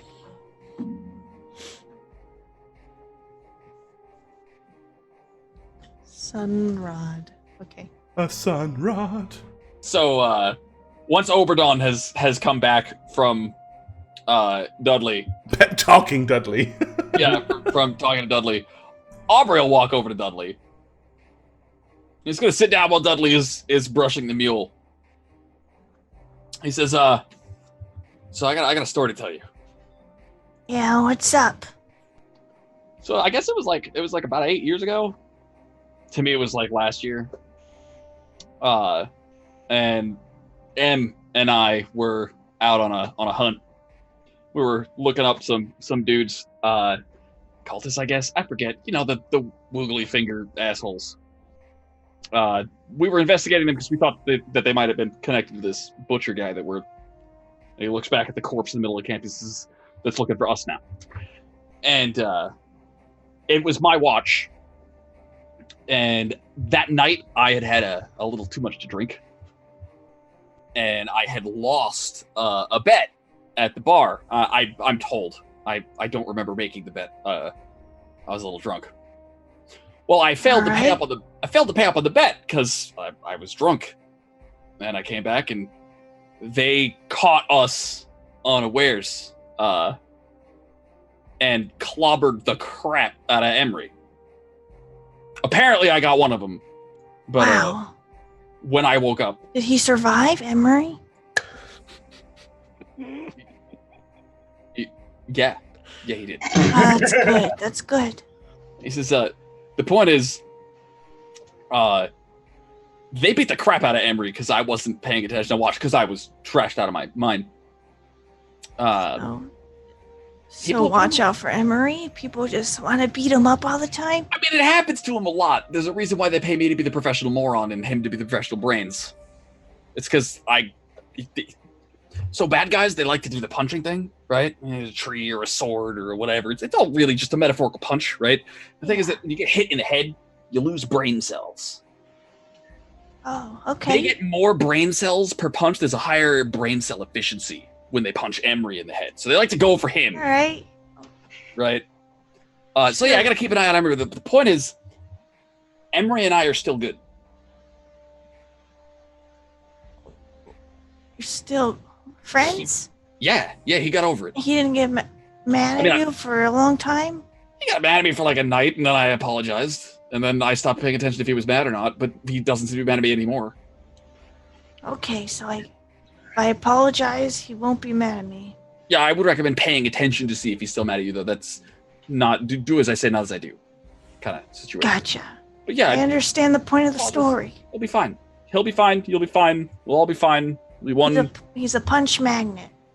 Yeah, you really gotta look out for that. Like, it's like if all the world was metal fists, he would have one giant magnet face. Sounds like I need to steal several healing spells before every fight. I would ask him before doing that. But it actually of might course. be a good idea. Yeah. Right. I should be paying attention to the watch. Thanks. You'll be fine. Get some rest. He stands up and he walks back to camp and he sits down and he looks behind himself. And then eventually I imagine you go to sleep. And Em, Yep. You're the first one to wake up. Mostly because Aubrey is towing you with he's booting you with his toe. Em. Yes, sir. Em. Yeah. Em. Yeah. There's a thing in the middle of the camp and it stinks. Okay. It's that, right? Can you tell me anything about the stink? Is it a bad stink? Is it an acid stink? Is it a cursey stink? Also, we gotta pack up. I'll get the others up. I'll see what I can figure out, I guess. Good morning, by the way. Basically, morning sunshine, you've got science to do. Science. And he's gonna walk over to Otto. Toes Otto. Oh, Yeah. yeah, it's time to get up. You gotta help Em with the science. I've been awake. I've just been preparing for the day. Oh, you prepare in a very sleepy looking state. I like it.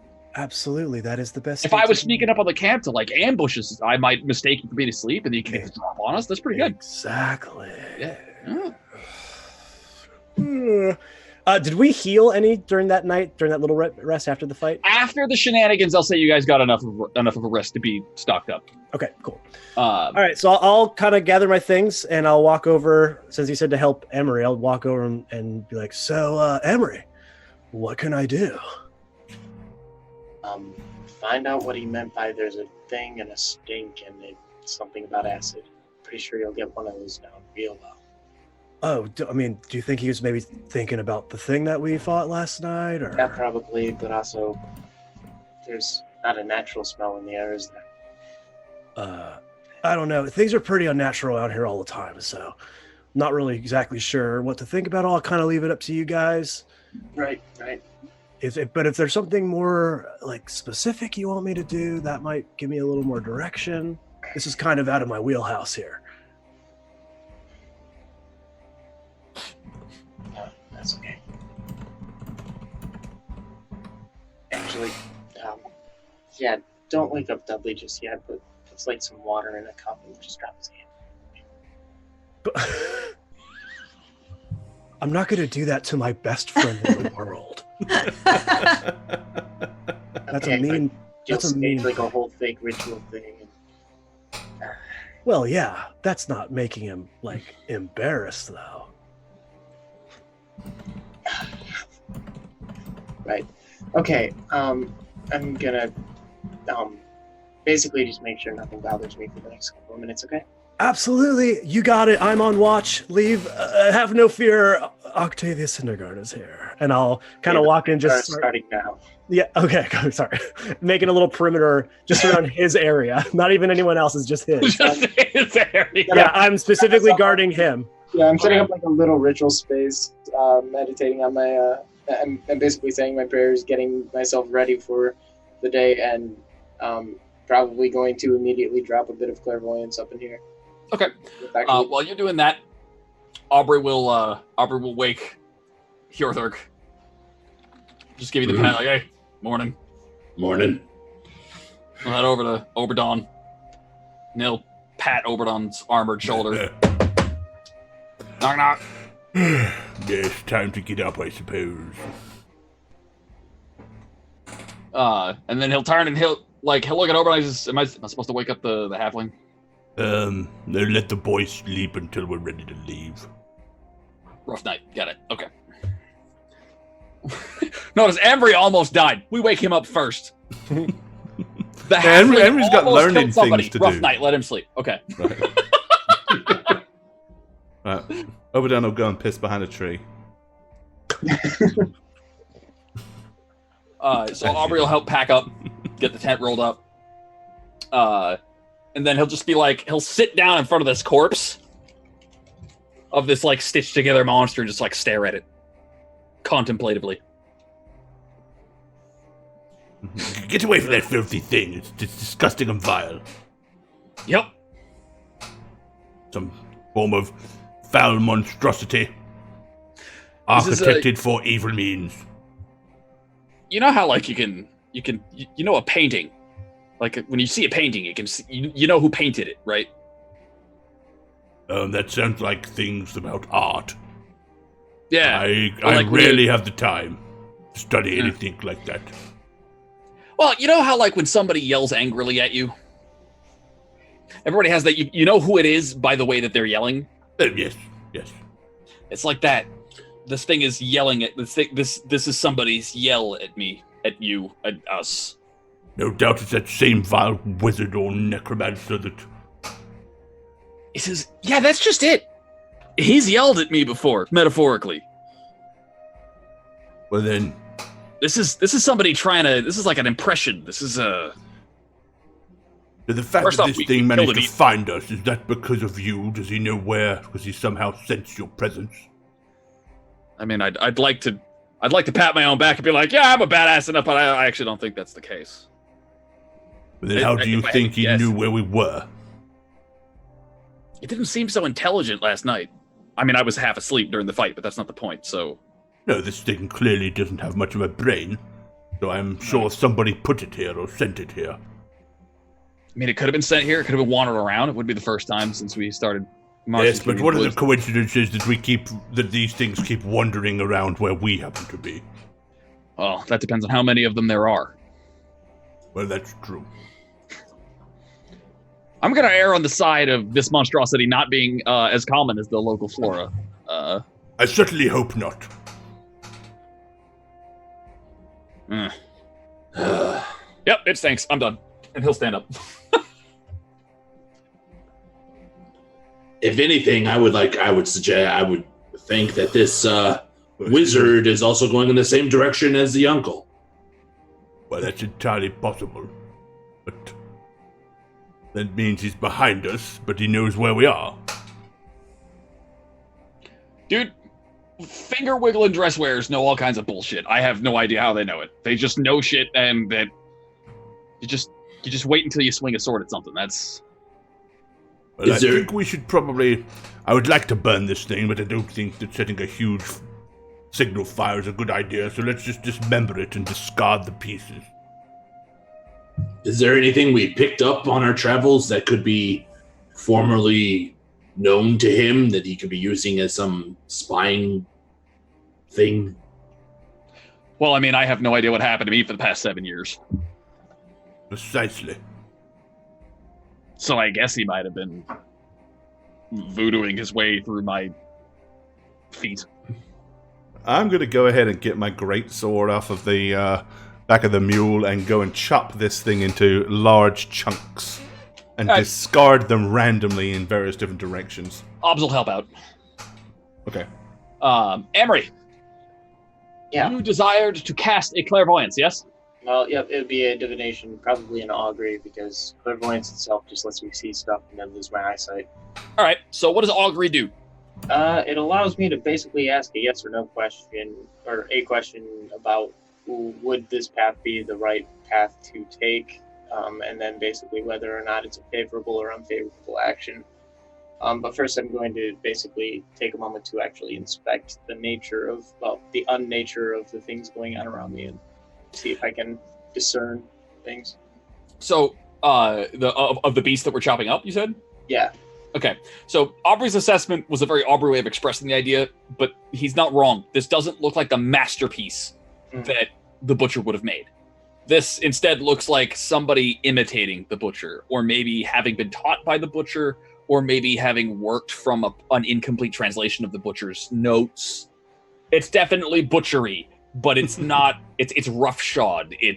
They're still experimenting. The pieces aren't sewn together well enough. They're not the right kinds of pieces. You would have expected something much more evil from him, and much less monstrous. Something like he puts things together to send a message, right? Like he'll put together somebody that resembles your lost loved one. Yeah, he's like a Zodiac kind of guy. Yeah, he's got method and he's got intent, and there's, you can tell. Even though it's a little sick and twisted, he sees some artistry in what he does. This is just shit pieced together to find out if it worked. Yeah. So it's looking like a copycat type thing, right? Yeah. It's that episode of SVU. The one like right after the other one that's like the same thing is happening. I thought we saw this. Yeah. Yep. Okay. So Hierothark, what are you doing? Otto is pacing around. Yep. M the whole time M is like studying this thing. Mm-hmm. I guess I'm just like walking around the edges of the camp to see if there's any other signs of movement or activity, despite me not being a tracker or anything special. Just seeing how frequented this part of the forest is generally with movement. Doesn't look like it's nothing jumps out at you. Like it's about as frequent as any patch of forest is, as far as you can tell. You don't hear any birds. But that also doesn't strike you as abnormal in your time on the surface. Apparently, it's not normal, but it's normal now ever since the collapse. Okay, and we went off-road, obviously, but not very far, if I recall, right? Correct. So I will end my time back on the road just waiting for the others, looking both north and south to see if anybody's on it as well. At that point, Aubrey will, like, as he's chucking off the last hunk of meat into whatever like shallow pit it has been dug up somewhere around here, he'll pat the dirt down and look to Oberlein and says, you should probably go wake up the kid. Yes, I suppose we should. Let's wonder if they're... Dudley! Wake up, boy. It's time to go. Yeah, I'm up.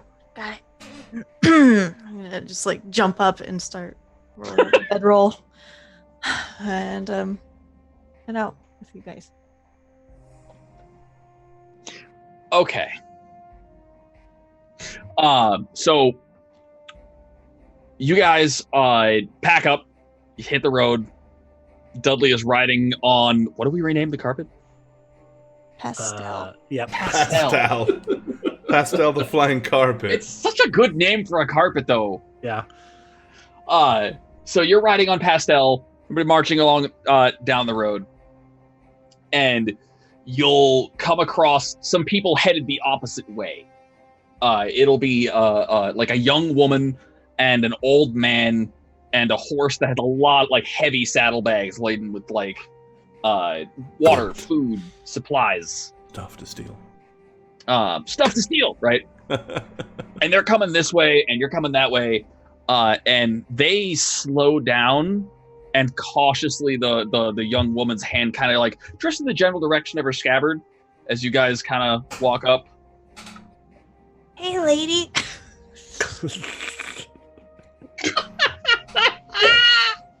Yeah, I mean, that's a pretty good way to diffuse, I think, to be honest. Roll me diplomacy! Have a small child do it. Yeah, kind of. That's either brilliant to diffuse the situation or brilliant to set them at ease. 13. 13.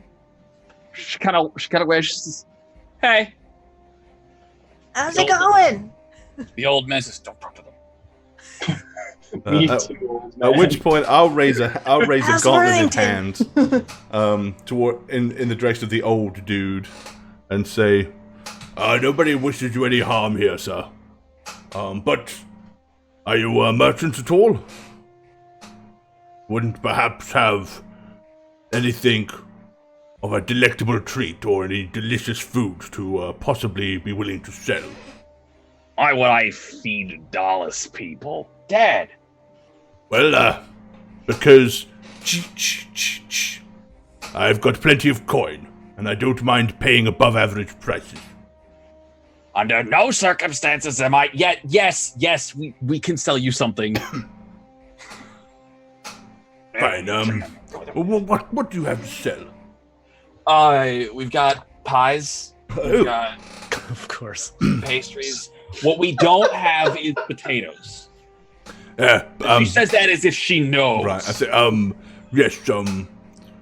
Let's see. She'll kind of like open one of the packs and start pulling out, dried preserved, like pies and pastries. It's clear that one of the two of them bakes, and these are fairly fresh, like a day old at most. Well, I'll take half a dozen of the pastries and one of those large pies, if you don't mind.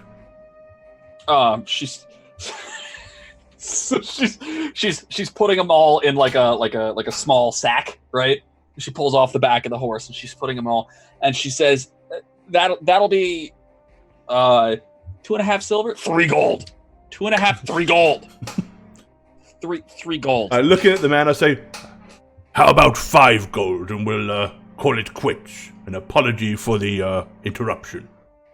and I'll reach in and hand him 5 gold. How's Worthington over? Did you come from Worthington? She says, so she's like, "Yeah, we just came from." Don't tell them anything. Worthington, and it's weird. Weird? Yes, tell us what's going on, because we're headed that way. Good. Dad, just go sit on the horse, Dad. Sounds like my dad. I'm gonna reach into the sack and hand one of the nice sweet pastries. I'm gonna hand it to Dudley. So, like, I dig in. They have that. You know when you have an argument with your family, but you're not using the words because somebody is watching, and so it's all like half whispered, not spoken argument. Like they have one of those, and he's like, "Dad, just go sit on the horse," and it's the only thing you make out. And he goes to argue, and she puts up her finger. We know who wears the pants in this family. and he kicks the dirt, and he goes, and Dallas, and he goes and he sits on the horse. I'm going to take out a pastry out of the bag and then toss the bag to Otto. Oberdon, can I punch that man? Probably wouldn't be a very diplomatic thing to do right now. Well, I would not kill him. It would be to stun him. But, let's just wait and see if he causes us any more problems. I just grow weary of this. We need information. And Well, now he's back over there on the horse. Perhaps we can pull the girl aside and have a chat with. I'll tell you what I'll do. I'll go and engage the gnarly old man in conversation and leave the young lady to your devices. well, no, leave it to Dudley. But Well, that's just what I mean. if the old man spits in your face, I'll stun him. He spits in my face, I'll pull him off his horse. And then I'll stun him. It's very simple, Oberdon. Just please, Let me stun him. I'm going to leave the bag of pastries with Otto, and I'm going to wander over to the horse with the old man. I'm gonna follow. Kind of with my arms crossed. All right. Like a muscle man, So we'll do Otto and the girl, and then we'll do Oberdon, and we'll do the cranky old men, the three of them. And I try to talk to the son.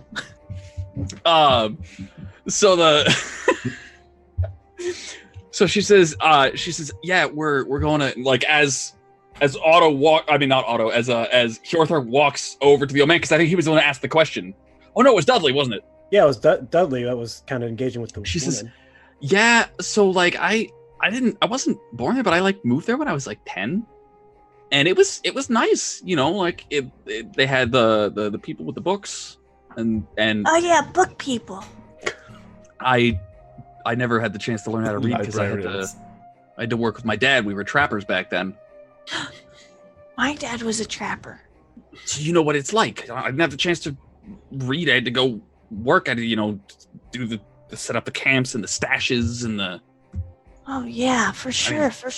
I hated it then. I guess I'm a little glad for it now because, well, I mean, the world's kind of got a crap. It's a useful skill set to have. Anyways, the point is, I came back just after the shattering happened 7 years ago, and everybody was kind of, it was a little sad. The woods are a little creepier now, but that's not it. Like, life goes on. The woods are creepy, but ever since then, it's been... People are a lot more gruff. It's not just that the world has gone to crap. I just got back from a year trip with my dad going. We came from Southton, and Good town. we established why the place was called Westington. All right, there's a reason. Westington Fieldville. Came back from Southton. Half the township has changed. I can't find anybody that I know, and they're all weird. They look at you funny. I grew up here, and I feel like an outsider. I figured. I'm sorry to hear that.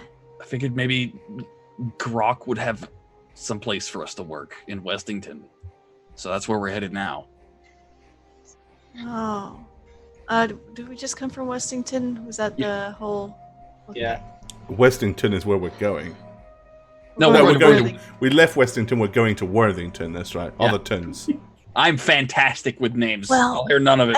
I hope you like potatoes and growing them. That's about all the work you might get over there.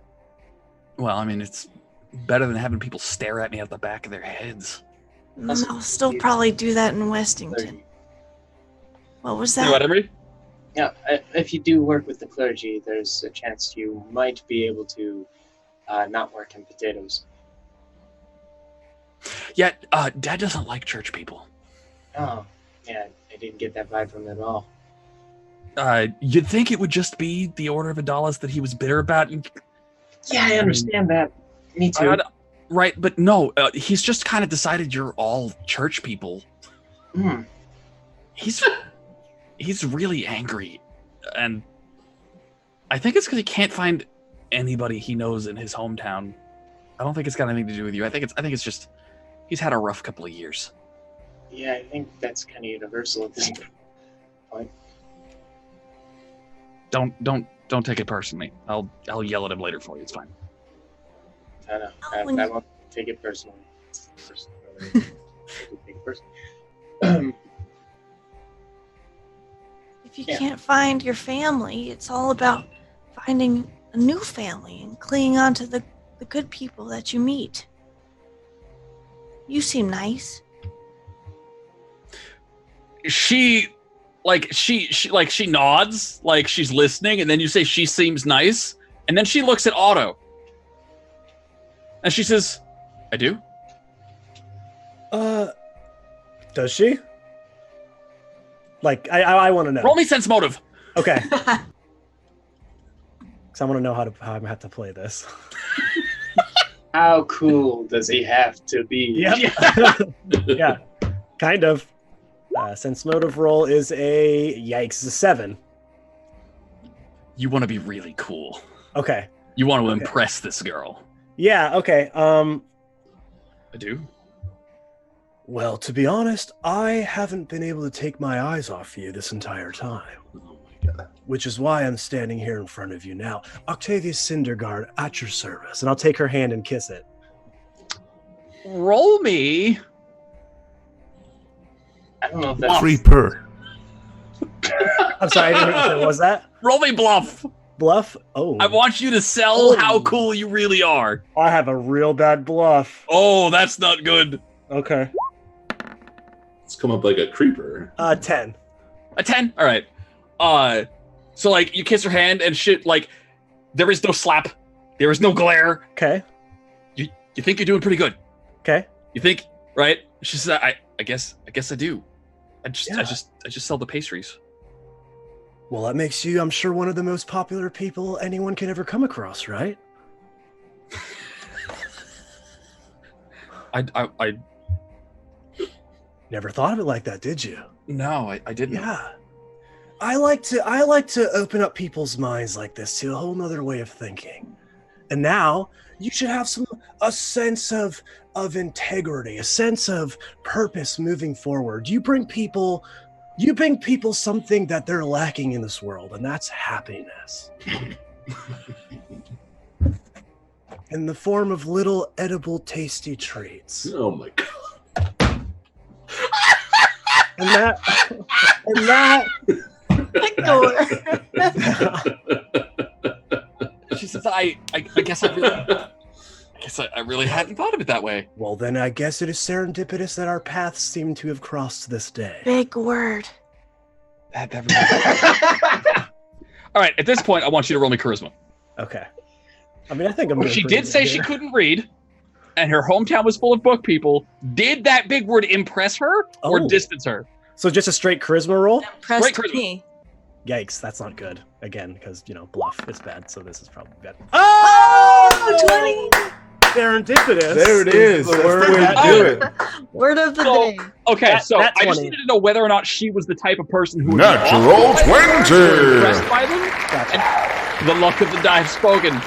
So Dudley is like, big word, and she's gonna be like, yeah. Ooh. And like she's gonna look at Emery and point like, yeah. And then look back at Otto.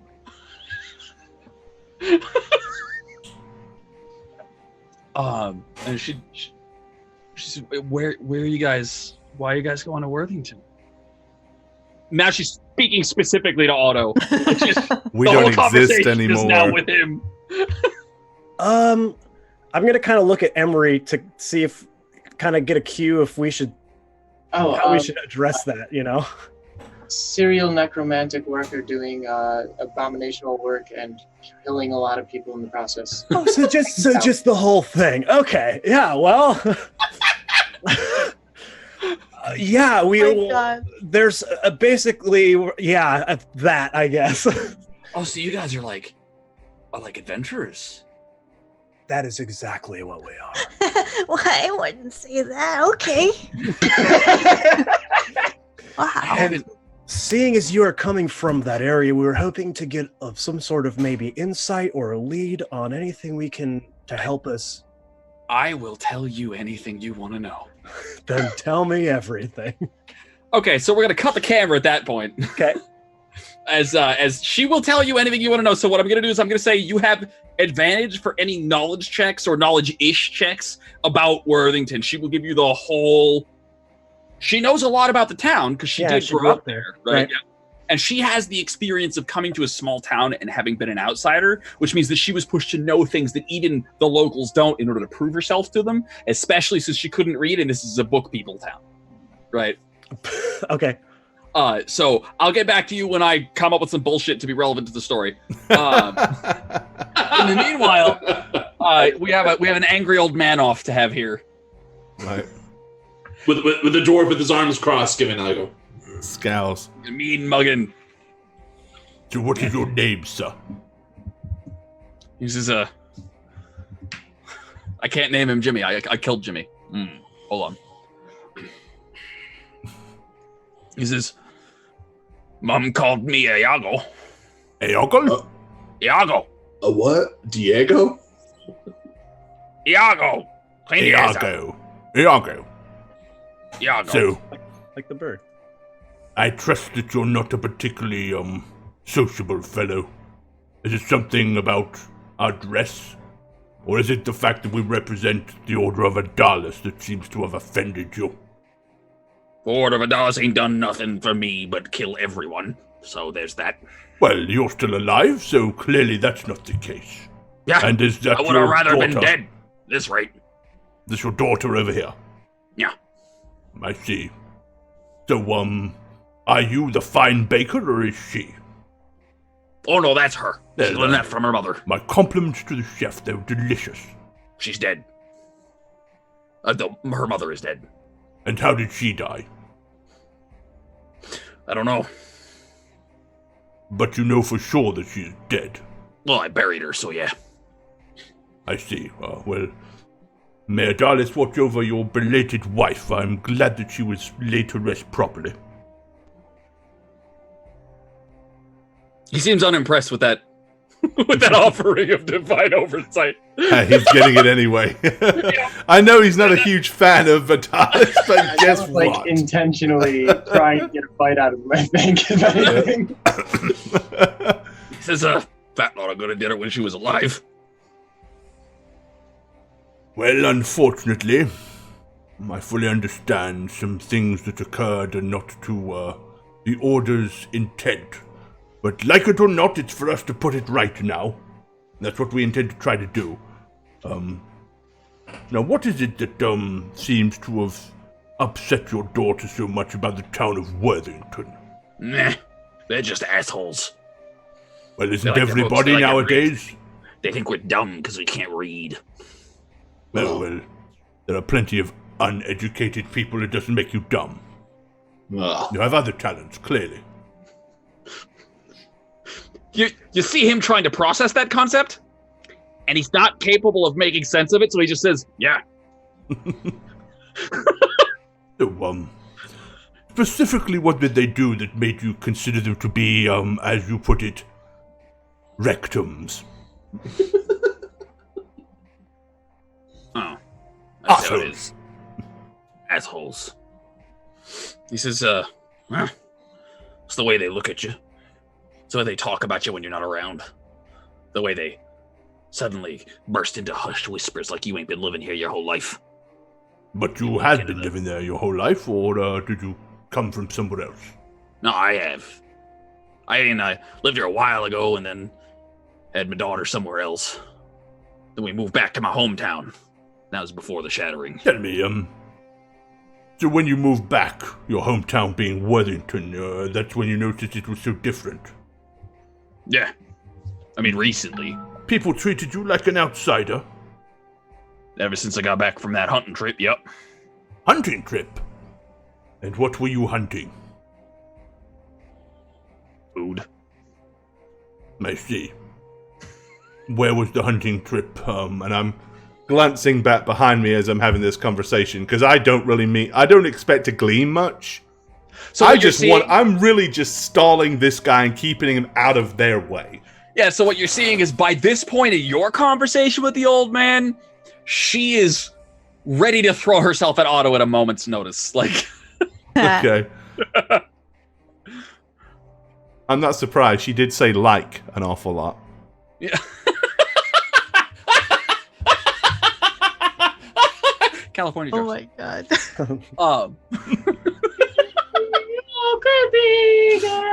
They run in Very circles. charming. Just wait until she drops the Hella bomb. Right. Oh, that'll get me right back. Like,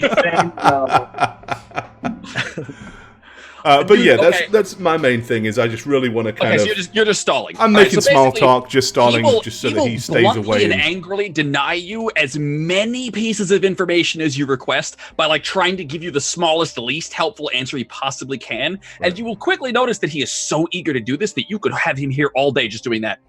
Like he is so happy to just like be a jerk to you that you just provide him opportunities to do that. Hey, you know what? What if in any way this makes him feel good?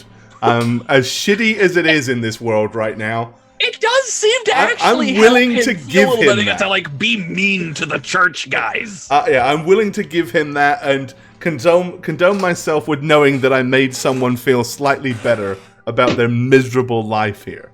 And I mean, really, he's not treating you any more rudely than like half the people you've met at a bar, really. I mean, you don't exactly get on people's good side all that readily.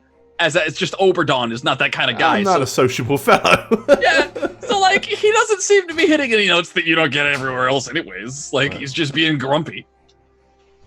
There is no reason to stun him, however. Here I was about to say, does he say anything that makes him deserve a good slap? No, like he doesn't say anything worthy of a good slap. He keeps hammering home at the idea that the Church of Adalis is the reason for the apocalypse. And but he's not right. wrong there. I mean, yeah, so like he doesn't like say anything about your mother or like insult you per se. He does get the idea that you think you're better than he is. We are, but you are. So like. Okay, so this will go on for a bit. Yeah. Until somebody, because she doesn't want to stop talking to Otto, and he doesn't want to stop being mean to you. So somebody has to end this, or we will be here for a while. Yeah. Well, I'm just dismissing mine as it being fairly irrelevant. So I'm deferring back to Otto. All right. So Otto, what you're going to learn.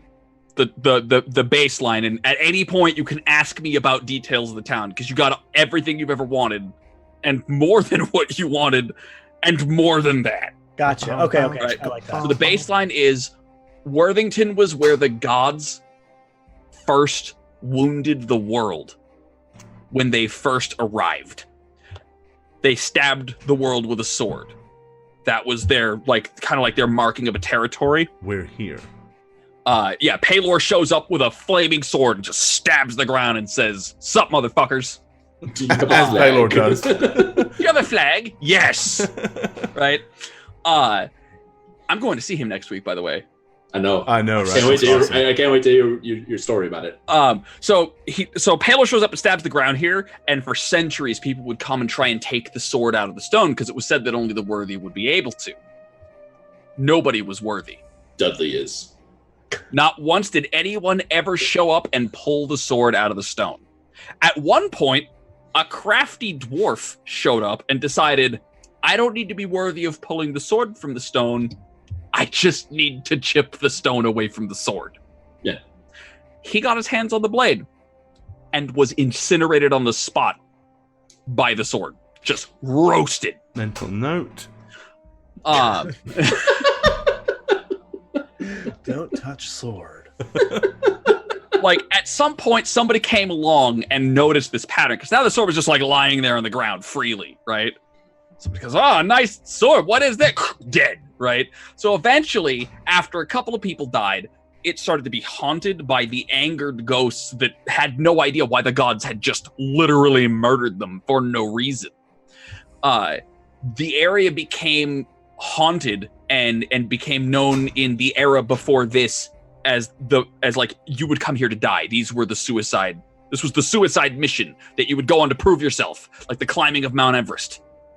Nobody ever proved themselves until one day the Celestial Empress herself, who died, she died during the whole shattering recently. She showed up about 200 years ago and picked up the sword and declared that there would be a monument to honor all of the damned that the gods ruthlessly killed. Because without them having died, she would have never heard about the place, she would have never picked up the sword, and she would have never been able to use it to defend the Empire. And so they became honored as war heroes, and all of their names are actually known to the members of Adalis, provided they know that that's where they're going, because the place wasn't called Worthington. The place was actually called a name I don't have off the tip of my tongue. Worthington is a nickname that it got in the local area because of the only the worthy shall pick up the blade. There is a crypt for which there are no bodies in the center of town. Those are the people that died of the sword. Ever since she came back since last year, like half the townsfolk have been gone. They've been replaced with an influx of new people. And even the people who she knows are different. They're grumpier. They give her a cold shoulder. They're not nice. They're very terse and not themselves is the way that she would say it. But she didn't want to pry and find out what happened because it's a shitty fucking world right now. Bandits, witches, curses, demons, monsters in the woods.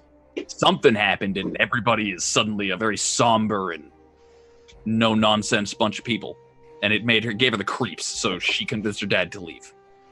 She told her dad there was going to be an influx of church people soon, and that was why he decided to go. But she got him out. Yeah, here we come. Here we come. The influx of church people. She wasn't lying.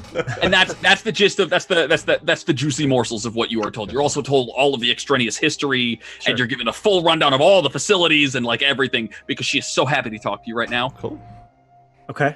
Well, that's probably a pretty good place for us to wrap up then. Right. Because it is right at that time. And we'll say you guys are rolling up on the boundaries of Worthington right as night falls. Okay. Sweet. I will have asked whether there was any dwarf people in the town before that. But there was a dwarven woman recently within the past week. Hey. She was an angry dwarven girl. Huh? She was asking just if there how had you been like a dwarf them in town recently as well. Actually, it's the okay. All right. Cool. And that's where we can call it there. Hi there, I'm Gorbad, normally the resident dungeon master here on How We Roll, but for this particular campaign, I'm going to be taking a seat on the other side of the table to become a player. If you'd like to keep up with all things How We Roll, you can follow us on Twitter at How We Roll, check us out on Facebook at How We Roll, and you can also follow us on YouTube, and you've guessed it, at How We Roll. We also have a website, www.howweroll.com. Now, if you want to keep up with me personally, you can follow me on Twitter, at Gorbad, and don't forget to check out my blog, www.thedmblog.com, for all things Dungeons & Dragons related, both for players and DMs alike. We will see you next time.